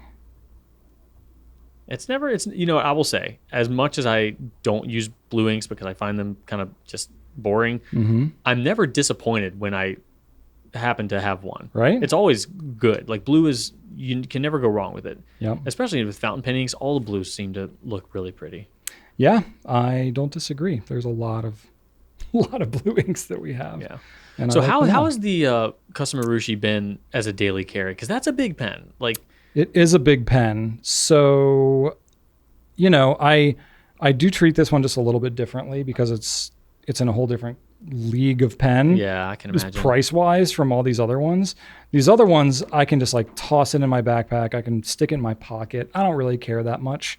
I'm not doing that with this one. Yeah. So that one lives in its little case here. Mm-hmm. So I pretty much always keep that in here. And I will say it fits in this case, but it's a bit girthy. Yeah. So, that's something to be considered, but I feel it's well protected. I do have to turn the clip to the side a little bit.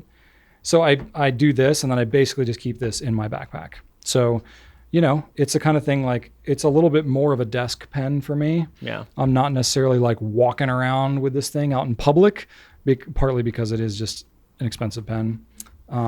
So that's about the only consideration. But because I have all these other pens inked up, these are the ones that I'm going to grab more for just like running around, writing stuff down. But this one is the one that I'm grabbing when I need to like write out a card for somebody. And I'm like sitting down for a meeting and taking notes more intentionally. Yeah.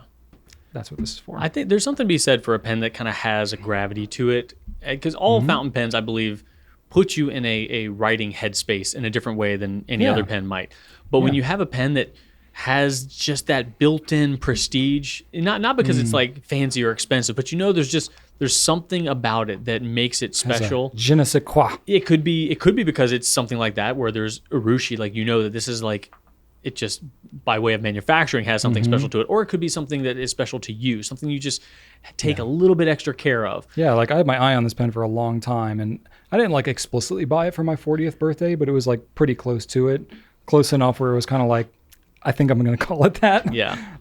So now, like when I look at that pen specifically, I think like, oh yeah, like that was kind of my 40th birthday kind of a thing. So I do think that's kind of cool. Actually, I had somebody email me about that, a customer emailed me about that recently, and like, just saying like you should get yourself like an intentional 40th birthday pen, just because it's great to have a milestone like that, and you get to then reflect and look at that. And I was like, that's really cool. I'm not like normally a very sentimental guy when it comes to like anniversaries and stuff like that. But 40 hit me differently than other years have. So I kind of get it, like the milestone thing. I think pens, honestly, even if it's a gift to yourself, I think pens can be a great way to mark a milestone like that, because it is something you're going to see frequently. It can help you remember those times. Yeah. So I thought that was kind of cool. That's a good point. Yeah. So I'm trying that out now. Cool. All right. Well, that's what we have right now. Respond in the comments. Let us know, what do you got inked up right now? If you got any recommendations, this is not mine. If you got any recommendations for things that you think we should ink up. If you're like, Brian needs to use some pens that are, some inks that are not blue, and Drew needs to use a non-all-star, these are I actually things. do have more than the All-Stars inked up right now, because I also use, I have yours. That's true. You broke your 3-pen thing. Well, these were for a video. Okay. I had to. Okay. So I came that in. Is, you did. So you I still get a have pass. I still have your Falcon, so I need to give that back. That's still Okay. linked up. I am using my 823, and then I'm actually using the Sailor High Ace Neo 1.0. Oh, okay. Which has been pretty nice. It's a little scratchy. It does that thing where it like puts a line in between the tines. Yeah, I don't it's love that. it's fine because it's a small. It's 1.0, so I do write a little bit smaller. But if you write big, it's a little scratchy. I can fix it, but. Before we wrap this segment up, I do have to share. Oh yeah. This is what I've been carrying around with me for like 2 months now in my backpack. So I have a this is a 20 pen case. Oh my god. That is filled with pens that I need to clean. All those. All different types. They're a all lot of them inked for up. videos, a lot of them for various things. And then I have a 12 pen case. This is the cousin there. These are all various Pilot Customs. Because I've been working on a video about those for like 5 months. And those are inked up? Not all of these are inked up, but most of them are. No. I have no less than probably 40 or 50 pens that need to be cleaned right now. But you know what? School's going to be wrapping up soon, and I might get my kids on that. Oh man, what better time? You were a walking cautionary tale for me. What are you going to do? Life's been kind of crazy. We'll get to that in the next segment with what's happening. But hey, what a good segue. I think we've talked enough about our pens. Let's cover what's happening. Let's. Then maybe we can talk about why, you consistently remind me to never own a shed. Because if you have a shed, you put things in it. 100%. That's if it's detached, is that still a shed? Oh, I know. Possibly. A lean-to shed, I guess, technically. So I watched some movies. We had our mental health half day. So I did. went home and had What'd you watch?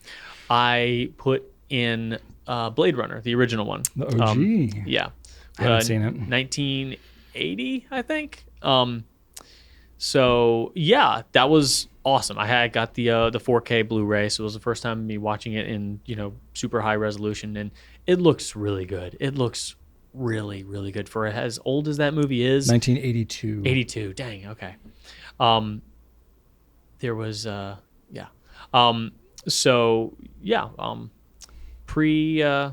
post Raiders, pre Temple of Doom, I think. Temple was 84. Temple was 84. Yep.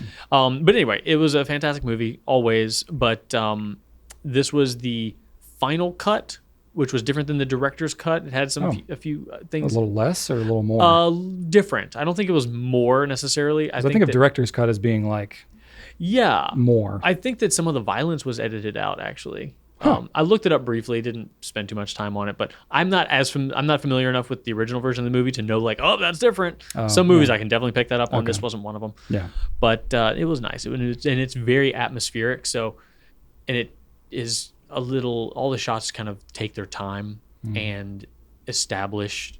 And for a movie that you're just sitting alone, dogs are quiet, no one else is in the house. I don't have a surround sound system. I've just got the sound bar and the subwoofer, but I had that cranked up, noticeably, and just absorbing all that was just, it was a good movie to be by yourself. To immerse, yeah, immerse. So that was a good movie. Is that for the one with Skynet? Is that where that comes from? No, that's Terminator. Terminator Skynet. Okay. Yeah, Cyberdyne and Skynet. Okay. Yep. Gotcha. This was just I think the term for this style of movie is either neo-noir or tech-noir. Okay. It's kind of like, it's futuristic and sci-fi, but also film noir. Like, Right, kind of, like okay. Blade Runner is very much like, if you took like an old school, like, she walked in my office and her legs went up to hair, Right. It's like kind of that old film noir stuff, but in more of In like a futuristic sci-fi, futuristic. context. Yeah. Interesting. Now it's not that hokey, obviously, but it does have a lot of film noir elements to it. Okay. So, Is it like Tron? Would that fall into that category? I actually have never seen Tron or Tron Legacy. Really? Yeah, it never called to me. Oh man. Yeah, Interesting. especially not the first one. No? I might see Tron Legacy. I've seen the original Tron, but it's been Yeah, a I minute. don't know. It's never. I think that I would know if It's I pretty was. revolutionary for its time. Yeah, I'm sure it is. It just never really called to me like, hey, Drew. I've seen enough of it to think I would know if it was going to be, alluring. Yeah. And I think I'm like, I don't think that's for me. Nothing negative. I just Yeah. don't. Interesting. Yeah. But anyway, Okay. so that was good. And it all happened to.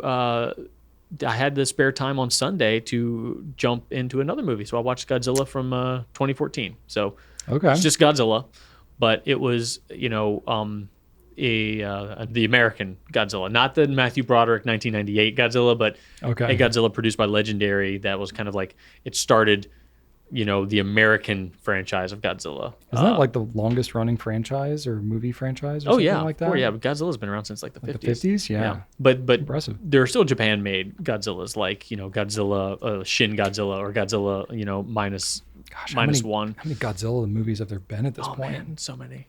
Yeah. I haven't even. I don't know if I've seen probably half. Really? Wow. We were Godzilla nuts when we were kids, Okay. but I will say I think I've seen half because we'd rent any Godzilla movie we could find, but most video stores didn't have all of them, so we ended up renting kind of the same ones over and over again. We had a few, but anyway, I watched Godzilla 2014, which is a good movie. It started the whole MonsterVerse series with I'm asking ChatGPT showed up, here. you know, 38 Godzilla movies. Oh, Apparently. no, I haven't seen half. 32 movies produced by Toho Company Limited, Yeah. Japanese studio, 4 Hollywood productions, 2 animated feature films. Okay, yeah. So Toho still makes them, and they're still they're like the legit Godzilla movies. And then- 1954 was the first one. there we go. There you go. Yeah. AI for the win. There we go. So the 2014 Godzilla kind of started off the whole MonsterVerse thing. So now they have Godzilla versus Kong. But the right. first Godzilla movie is very low key for a Godzilla movie. Right. So he doesn't show up too many For times. a giant dinosaur that's Yes. raiding the city. Yeah. Yeah. So it's actually a good movie. Okay. Aaron Taylor Johnson and Elizabeth Olsen, Ken Watanabe, Bryan Cranston. They all show up. They're all solid. Okay.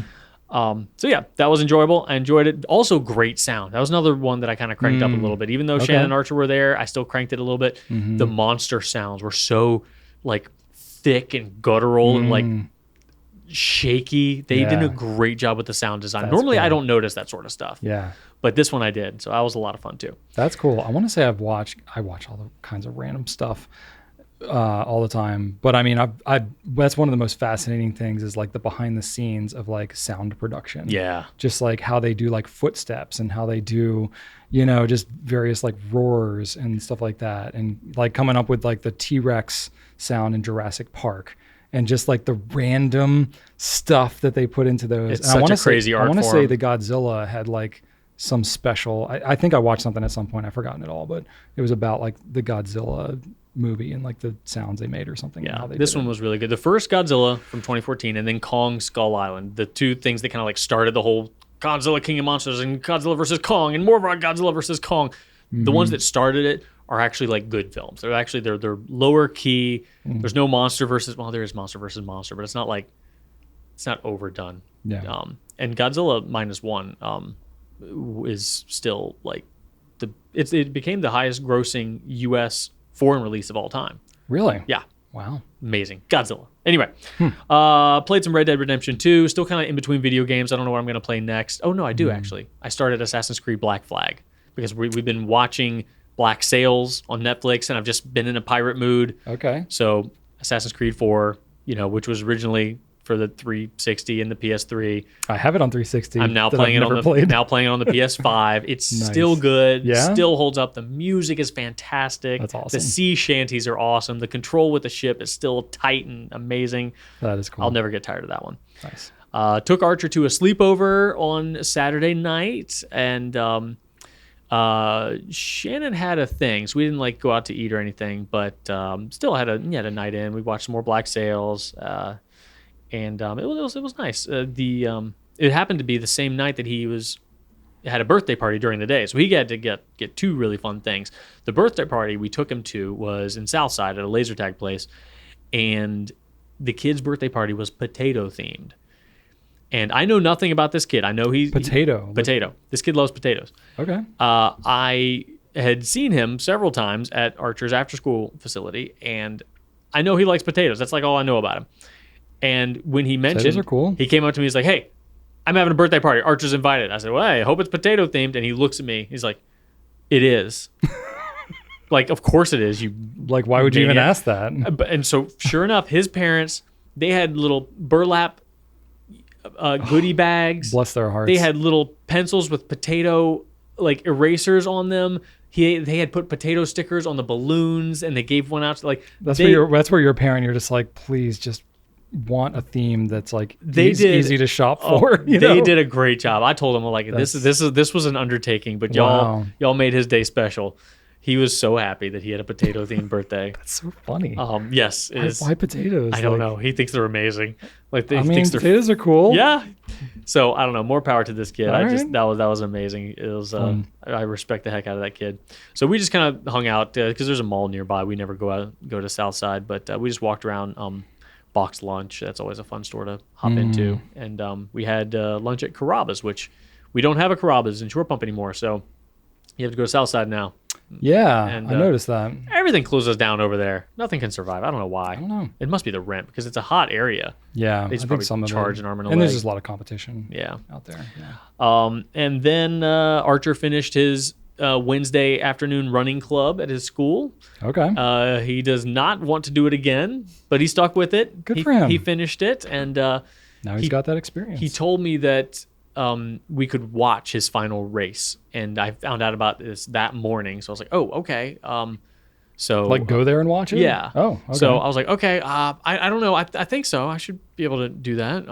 Because normally I just go to like pick him up. I'm not there. Right. I'm there a little early, but yeah. I did get there in enough time. Nice. And I saw them, all right, go. And they started. They were playing music and everything, and they ran around the school and back again, and all the parents kind of shifted to where they were coming back. So I shifted along with the horde of parents, and I was waiting for him with my camera so I could take a picture for Shannon.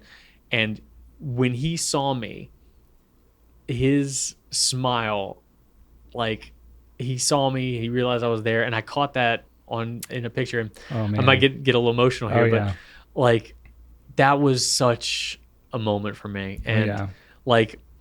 It made me think. You're like, I can take a little money out of the therapy Oh fund my on gosh! that one. Yes, Like, exactly. yeah, because exactly. like, you always feel like you're screwing stuff up with your kids, but you get those moments and oh you're my like, god! all right, I'm doing something right. And he smiled so genuinely and so wholeheartedly. That's awesome. And I think about like, there was never a time where my dad surprised me by being somewhere I didn't think he was going to be. Yeah. It always went the other way. Yeah. So I didn't really think about it. Like, I'm like, oh, cool, they haven't started yet. But when I saw that face, I was like, oh my god, I did something okay. Yeah. He'll remember that the rest of his Yeah. life. So That was really cool. And you captured it on camera, I did. too. That's even better. Shane was like, "Oh my God, that's a good smile." I'm like, "Yeah, he was happy to see me. It was so genuine. Oh, yeah, So that's good. that was very cool. And then one final note I need to discuss with you. Yeah, you got to explain this bullet point here. Leftover containers, Brian. Yeah, okay. What we have, all experience them. What we have at home are clear, kind of square-ish containers with little click-on, lids. Yeah. We have a few round ones, clear, with like some funky designs and some rubber lids. Yeah. We also have one opaque white leftover container with a white rubber lid. Oh, wow. I hate it so much. You don't know what's in there. Never. I never know what's in there. And Shannon keeps using it. Why? I don't know. I guess because hide it's one of the smaller ones that we have. Oh. But I'm like, honey, why? We have plenty of other ones that you can see. Why are you using this one? And half the time, I'm like, what's in there? She's like, I was like, So no. she doesn't even know. I'm like, I'm not opening this. You open it because I'm not. I got home like 2 days ago for lunch and I just see it on the counter. I'm like, why is this on the counter? Why isn't it in the fridge? Is it closed? Yeah. I was terrified. I was like, honey, what is this? I sent her a picture. I'm like, why? It was just out for no reason? And she just makes like a little devil face at me. I'm like, honey, what? No, She's what? trolling you with Tupperware? She was. Get out of here. She had cleaned it at work. She had brought it to work. Okay. She had cleaned it and just like left it on the counter. Just for you to discover it. She says she didn't do it on purpose. I don't know. I don't trust her. But I saw it. I'm like, it was like one of those like ree moments. And Wow. I hate it. So I don't know. Do you have any opaque leftover containers at your home? And if so, why? No, I don't think so. I do have a couple that are like silicone. So it's because they're like collapsible. Oh, okay. I have a pizza.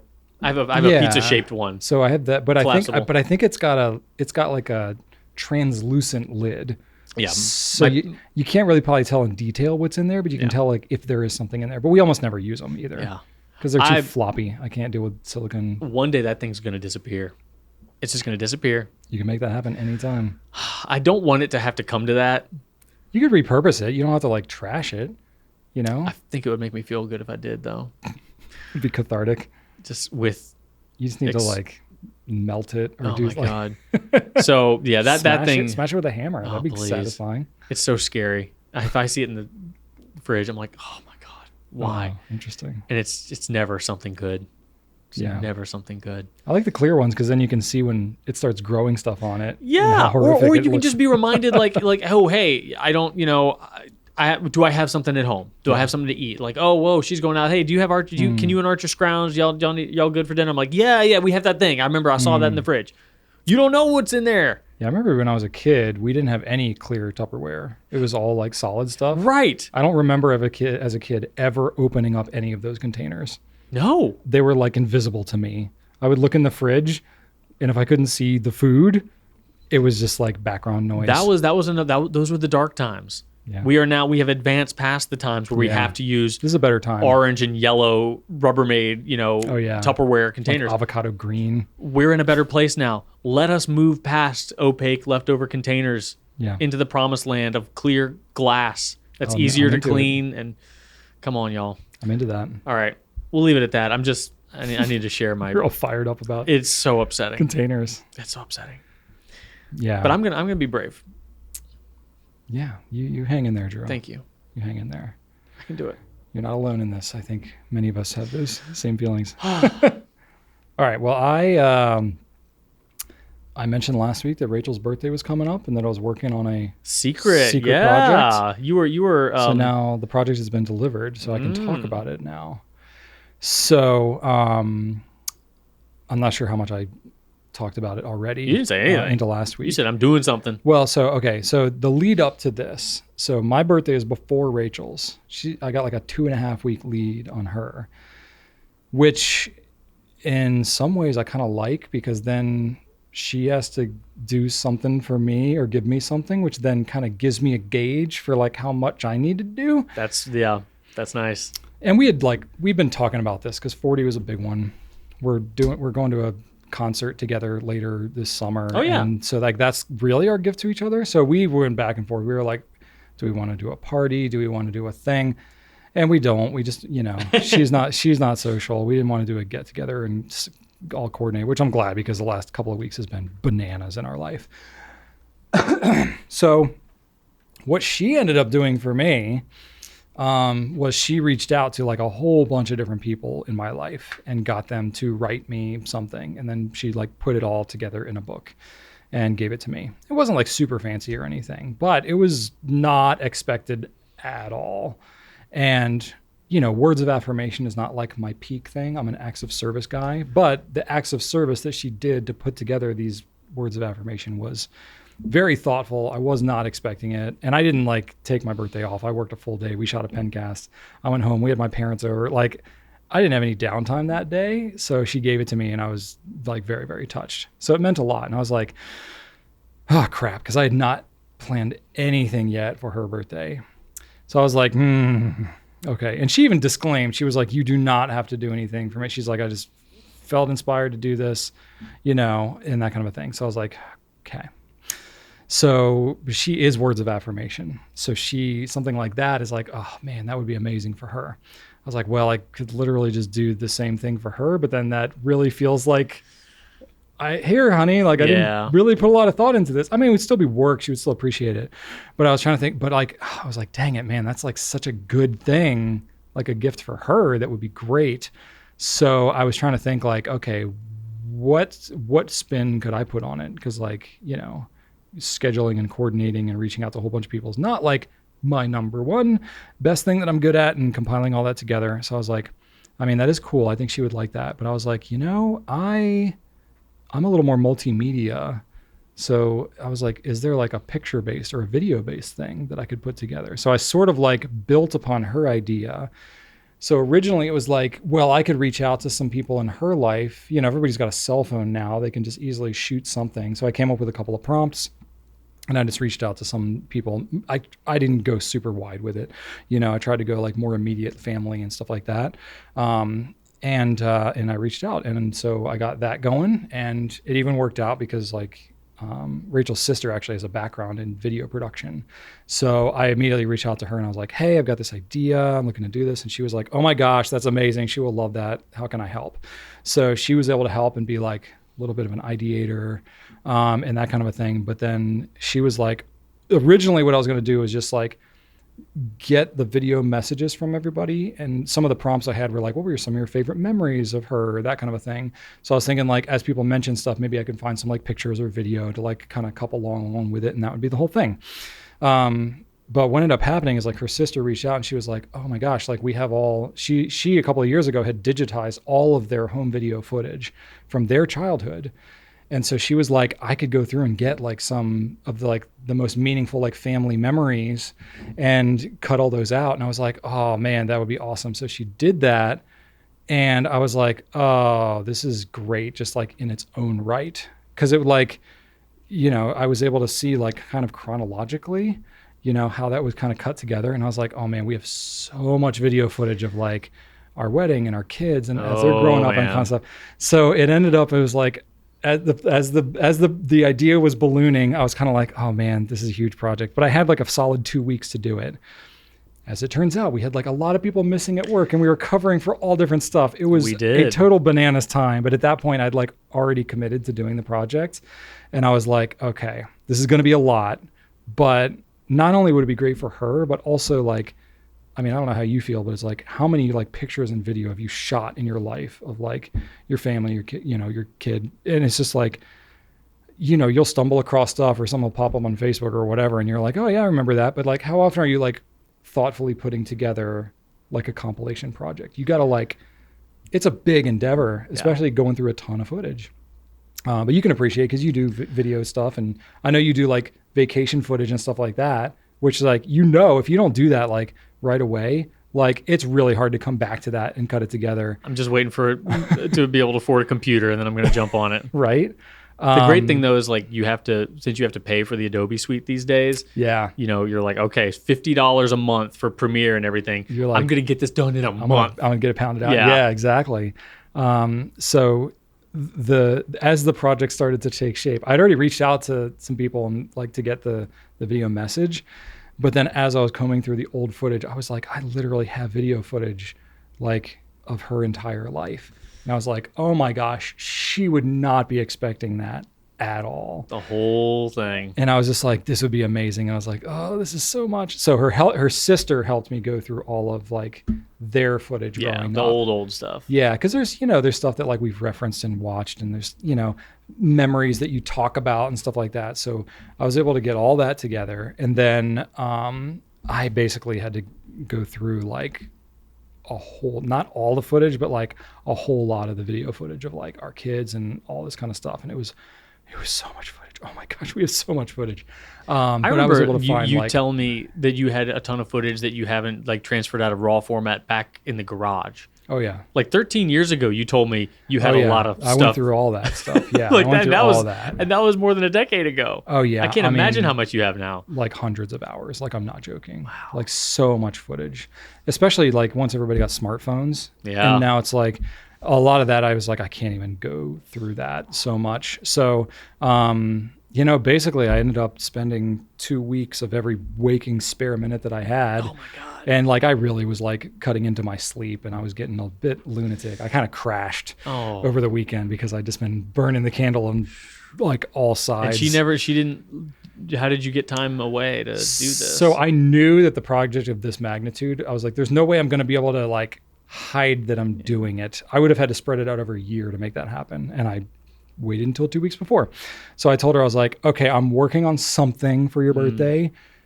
If I'm in the front room here, like, cause the front room where I normally work when I'm at home, we don't even have a door. It's just like an open room. So I was like, don't come in that room if ever I'm in there, if I'm working on stuff, if I'm not like around at night or whatever, just know that that's what I'm doing. Is this the one across from your dining room? Yeah. Okay. Yeah. Yeah. So it's like a big open, like double door I know what you're talking opening. And if you just like pop your head around there, you're going to see, I've got 2 monitors there, and it's like, you're going to see everything. Yeah. So she was good about it. She gave me space. Okay. I clued the kids in on it. They kept it mostly secret.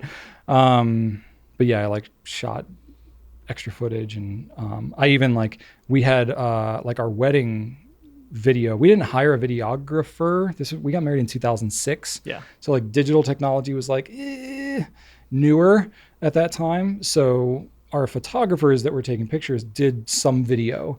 So we have some video of our wedding and stuff. That's like cool. That. So the audio is not great and stuff like that, but like we have it. But the problem is we have it on DVD, and that's it. So it is not in like a hard drive format. So you gotta rip it. Yes, but computers these days don't have drives. So I was like, I literally don't have a way to view this footage. Like, how I don't have a way to like get it on my computer and cut it together in this compilation. Oh, I gotta have a drive. So, well, we have an Apple Super Drive that we got like forever ago. Gotcha. So I got that from the IT closet. Doesn't work. So that's awesome. So I went out and bought a drive specifically so I could do it. But like, you could have asked me. Yeah, I didn't. It was like, because I have a Blu-ray burner because I need to make Blu-rays sometimes. Okay. This is like a DVD or whatever RW thing. I don't know that it does Blu-ray because I bought like the cheapest one I could get. No, that's fine. But so it didn't for whatever reason, like it didn't play. Like it didn't just pop up and play. And I like Google, I tried to do all this troubleshooting. Oh man. But I went into disk utility, and it recognized that there was a drive there, but it wasn't coming up in my Finder at all. So I did all this research and stuff because I didn't want to go. I didn't. By the time I got to the wedding footage, it was like 2 days before her birthday, and I was like, I don't have time to come up with a lot of alternate options here. And worst case, I just would have not had our wedding footage in there. At that point, I'd cut together like so many other things, but there was kind of this gap of like pre-kids because we didn't record ourselves. Yeah. We didn't have smartphones at that time. So like we had some digital pictures, but I had like almost no video footage of us, like pre-kids. So I was like, the wedding footage is like kind of the only video we have of us around that time. But you got it? So what I ended up having to do was I could see the disk image there, but I couldn't play anything. So I had to like copy the disk image onto my hard drive. And then I had to convert it because it was like a DMG file or something like that. And so then I had to convert it with a program called Handbrake, and then I was able to view it. So I had to go through like 5 different steps to get that wedding footage onto the thing. And so it was a whole 2 weeks of stuff like that. I've been there. That's and awful. like you're talking video footage spanning 40 years. So like all the different formats and different folders that stuff gets buried in. So I really was like an investigator, and it would be like, some of it is like I combed through the footage of just kind of what I could.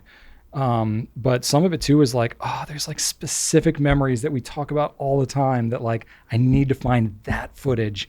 And like a few of those that came up that I had to like really dig and find those. But I basically was able to find everything that I was looking for. So I'm like super pleased. It ended up being an hour long in the end.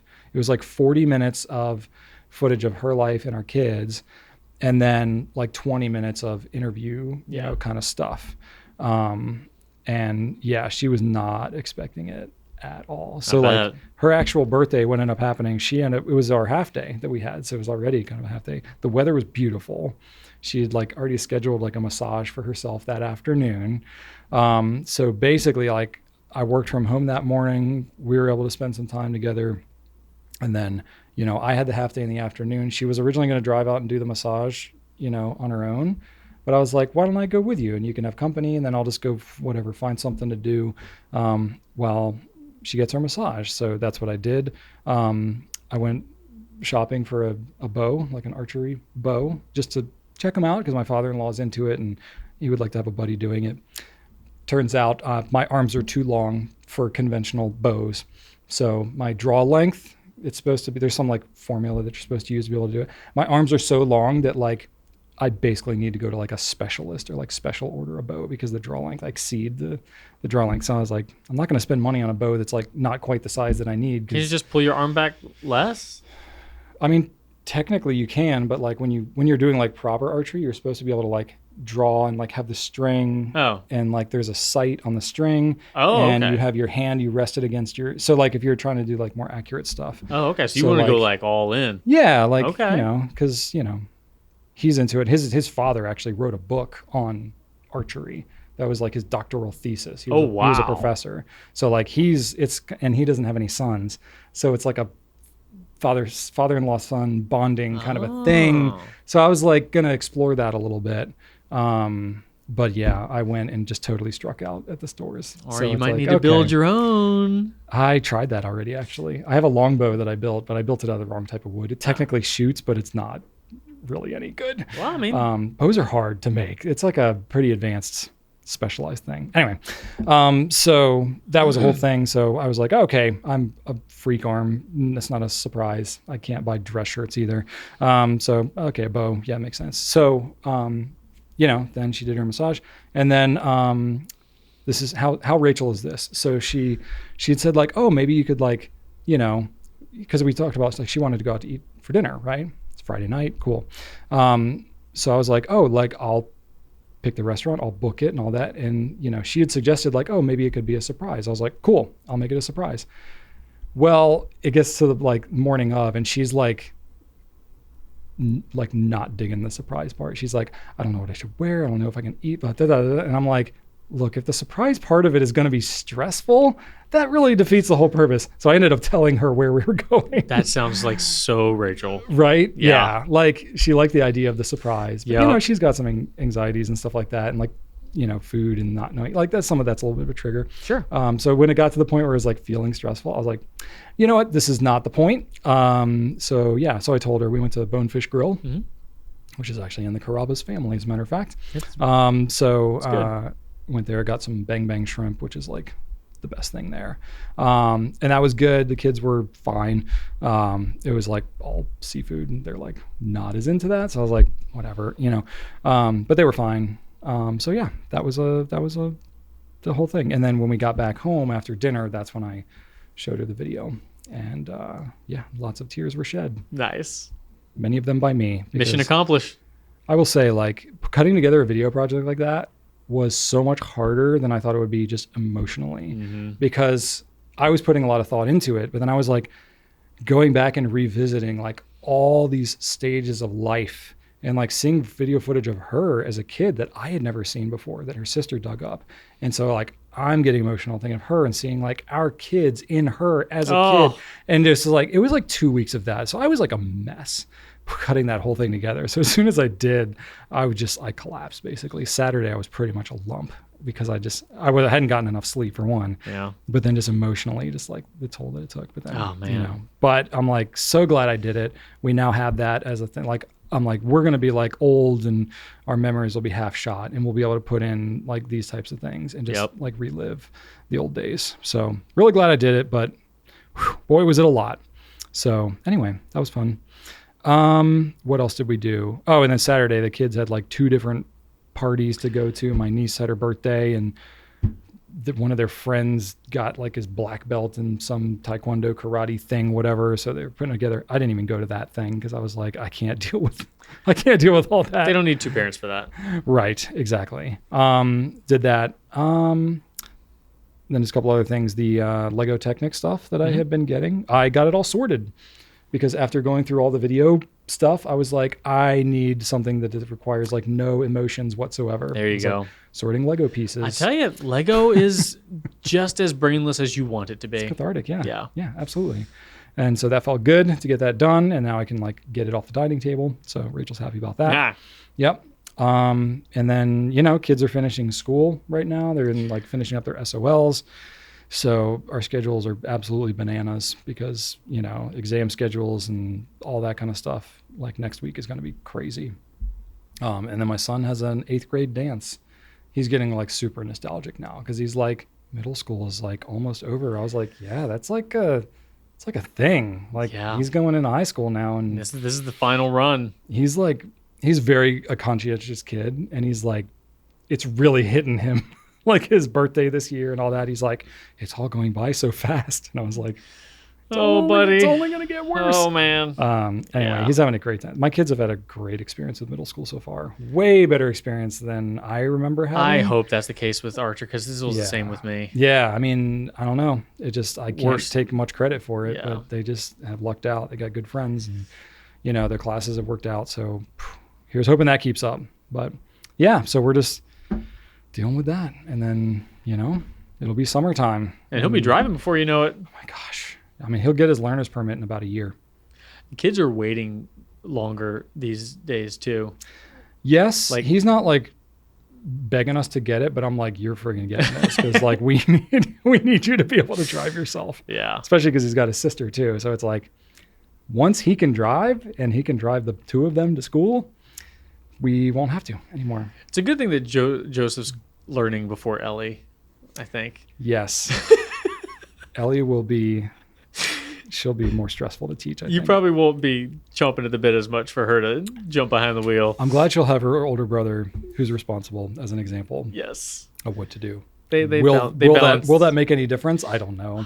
They balance each other out nicely, don't they? They do. Yeah. I was a lot like Joseph when I was younger. I was the overly responsible one, even though I was the younger one. So anyway, it's interesting. They have a fun dynamic. Well, it made sense for you because you had to balance out your sister.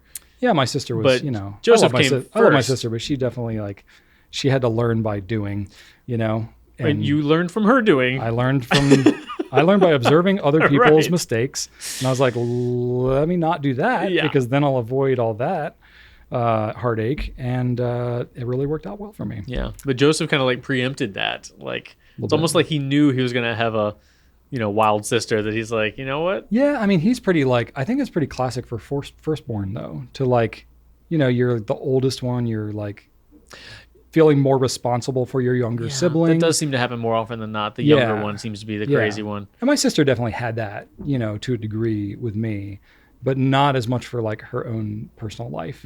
She just had to make her own mistakes. There we go.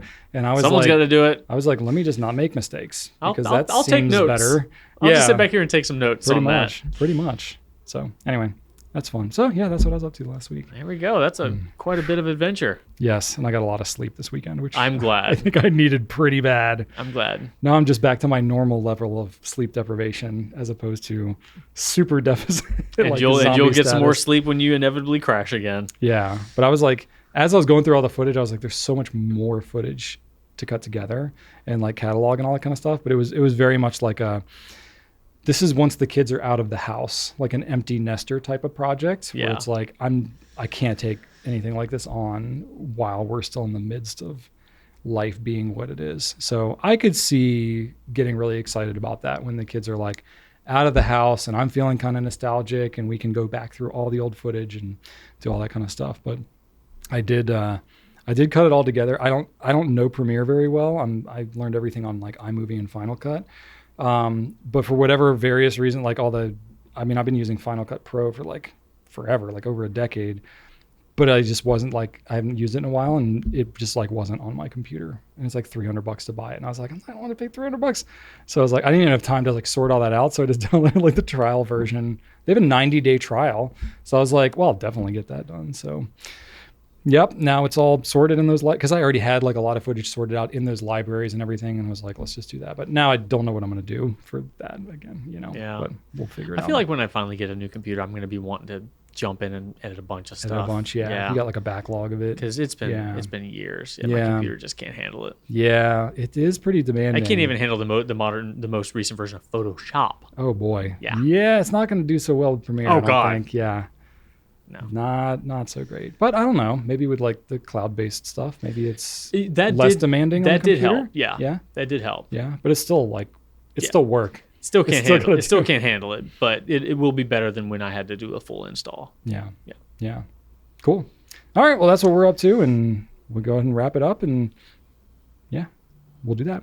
Yes. Well, thank you all for watching. Leave us some feedback. Let us know how we're doing. Check out gouletpens.com for your fountain pen, ink, and paper needs. My random fun facts here. I tried to find facts about like how much video footage we're producing as a society, and I wasn't able to find that. Okay. But I was able to find picture-based data. So I thought that was kind of interesting. So I thought I would share some of that. This is from Photutorial, and some of this I think comes from Statista as well. So photos taken every year for us as a society. American society, or I think this is global. A global society. Worldwide. In 2024, they're estimating 1.93 trillion photos will be taken. This is just like an unfathomable number. It is. So they break it down a little bit more. Daily photos taken, 5.3 billion photos every day. That's 61,400 photos every second is being produced around the world. Isn't that just like ridiculous? I will say, having gone through my like whole catalog, basically like 61,000 photos, that's about as many photos as like I have stored in total. That's how much is being over like my whole lifetime. So, which is still a ton, but that's how much is being produced every second. The average person takes 20 photos per day in the United States, which, yeah, I can see that. I know I take a ton of photos. Do you take 20 photos a day? No. No? No. On average. No. Like, or throws a party or something like that. You're taking probably 100 photos easily. No. Maybe more. No? Not for one event. Maybe I'm taking a lot more photos. No. Yeah, it depends on the God. event. Like, I mean, I'm taking a ton of photos. Well, I take pictures of like pens and like stuff at work. I'm taking pictures all the time. No, God, no. I'm bringing that stat down. I'm definitely on the lower. You're on the lower end? Maybe you and I balance each other out a little bit. Yeah, then. like. Anyway, 20 photos a day. I mean, even with, dog photos, like, I don't know. Or do you like do photo bursts, to like get a good shot? You take like 5 of them? No, I mean, I might tap, but yeah, I don't do the whole burst thing. Yeah, okay. But I mean, I might take like, I don't know. 20 a day would be a lot for me. Yeah? Yeah. Average 20 a day. So like every day, 20. So maybe you're bringing that stat down. Oh, definitely. But there's other people that I'm sure bringing that stat way up. Even if we're like traveling or something like that, like, yeah, no. I don't know. Commenters, what do y'all think? That is surprising. 20 photos a day, does that feel like a lot? That's surprisingly high to me. Yes. So they estimate that in total, there are 12.4 trillion photos in the world, which is like, I don't even know. Unfathomable. I don't even know what that means. Yeah. That's like 1.5 billion. No, that's like 1.5 I'm trying to do that math. So a trillion is 1,000 billions. So if there's 8 billion people or thereabouts in the world, that's like 1,500 photos per person for every person that exists. 20 photos a day. Like, it's the same crap every day. Like, I don't, maybe my life's just not interesting enough. Like, what am I going to take pictures of? Like, I don't know. Dog pictures. I take a lot of dog pictures. But I mean, like vacations, like Disney World and stuff. I'm sure you're taking more than 20 a day. not at Disney, because this time I did video. Okay. So in this instance, I was Well, recording. you could argue you're taking 24 photos That's true. every second. Yes. So one video brings that stat way up. I was shooting in 24p. Yep. Yeah, but yeah. Yeah, interesting. Photos taken by smartphones. So in 2024, 94% of all photos are taken by smartphones. 94, wow. Which makes sense because, like, think about how many people have smartphones. And it's so easy. Yeah, exactly. I mean, that's definitely shifted. Like when we had early on with the kids, I was using like a camcorder. Yeah. Well, for one, we didn't have a smartphone, but then also like, that's what you did. But yeah, like we were able to capture so much more kind of just like organic, spontaneous stuff with our phones than we were with the camcorder. And then images on Google. So it's estimated that there are 136 billion images indexed in the Google image search, which is funny because when they first introduced Google image search, it was like 250 million. And like the curve of photos indexed on there has been like going up like crazy. And then on social media, we share 14 billion images through social media daily, with WhatsApp being the most popular. 6.9 billion just on WhatsApp. Wow. 14 billion images a day being shared on social media. That's like 2 per person every single day. That's wild. So we are a very recorded society. Yes, we are. And I can say now, like, going through the project like I did with Rachel, it's already a lot. Just going through like footage that we've gotten handed down to us, like that her parents took and my parents took, and then stuff that we're recording. And then I'm like, wait a minute. So when my kids become adults, am I just like giving all this to them? Like, here you go, kids. I think we have something like 8 terabytes of they don't want recorded that stuff. It's like giving somebody debt. Yeah. I'm really thinking about this. I'm like, this is so much now. But I'm like, there's like just managing and storing all that is a lot. But I'm like, this is where it's something like AI is going to have to step in. And like, I was just about to say you're going to have something. This is a $1 billion idea. Some AI that can like, if this is not like if you can work out the privacy stuff, but like, I would love to have something that would just be able to go through all my images and videos and just kind of like know what it all is. Yeah. And I can just type something in and be like, hey, where's the video of Joseph when he said that funny thing? And it could just pull it right up. Like that's what's going to happen in the future, because like the current generation has no hope of possibly like indexing and finding all of this stuff because everything is so over recorded. Like it's going to become like a digital burden. That we were like dumping onto our kids. Like I feel guilty almost. Like I've recorded their entire life basically, and I'm just gonna like dump it all on them. Like they don't want it. They're gonna be living their own life and be recording their own kids. I'm this close to just trashing 50 different camcorder cassettes because I need to buy a high 8 or digital 8 deck in order to get all this stuff transferred.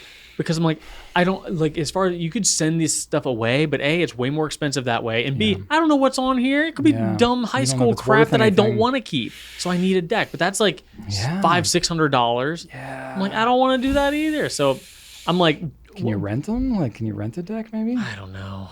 There's like places where you can rent like photo and video gear. They might have maybe something like that. I haven't looked into that, but it's like, ugh. Is it even worth it? That's the thing. Like I've seen some of this stuff of me walking around my camcorder in high school. It's annoying.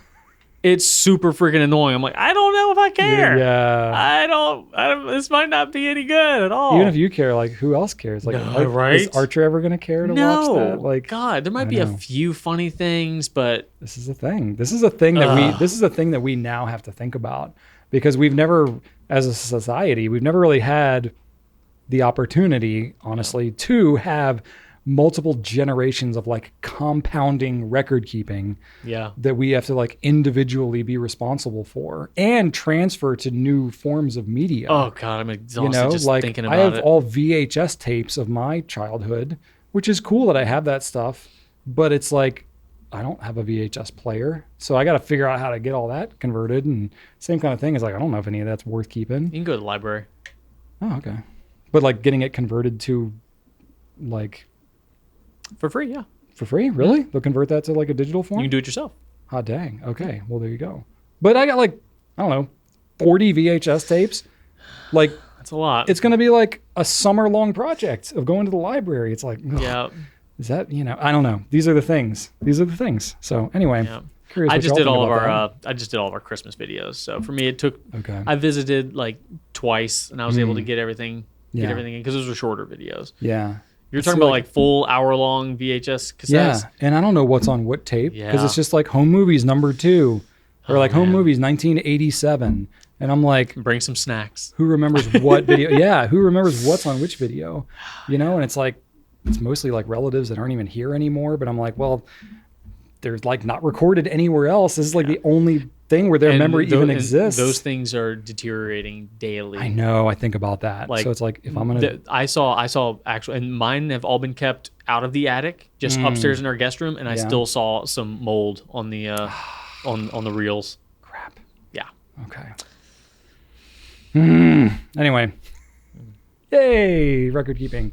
That's all for this episode of the Pencast. Hope y'all enjoy this. We're literally creating more video footage for everybody to have in the future. We're part of the problem. We are a huge part of the problem.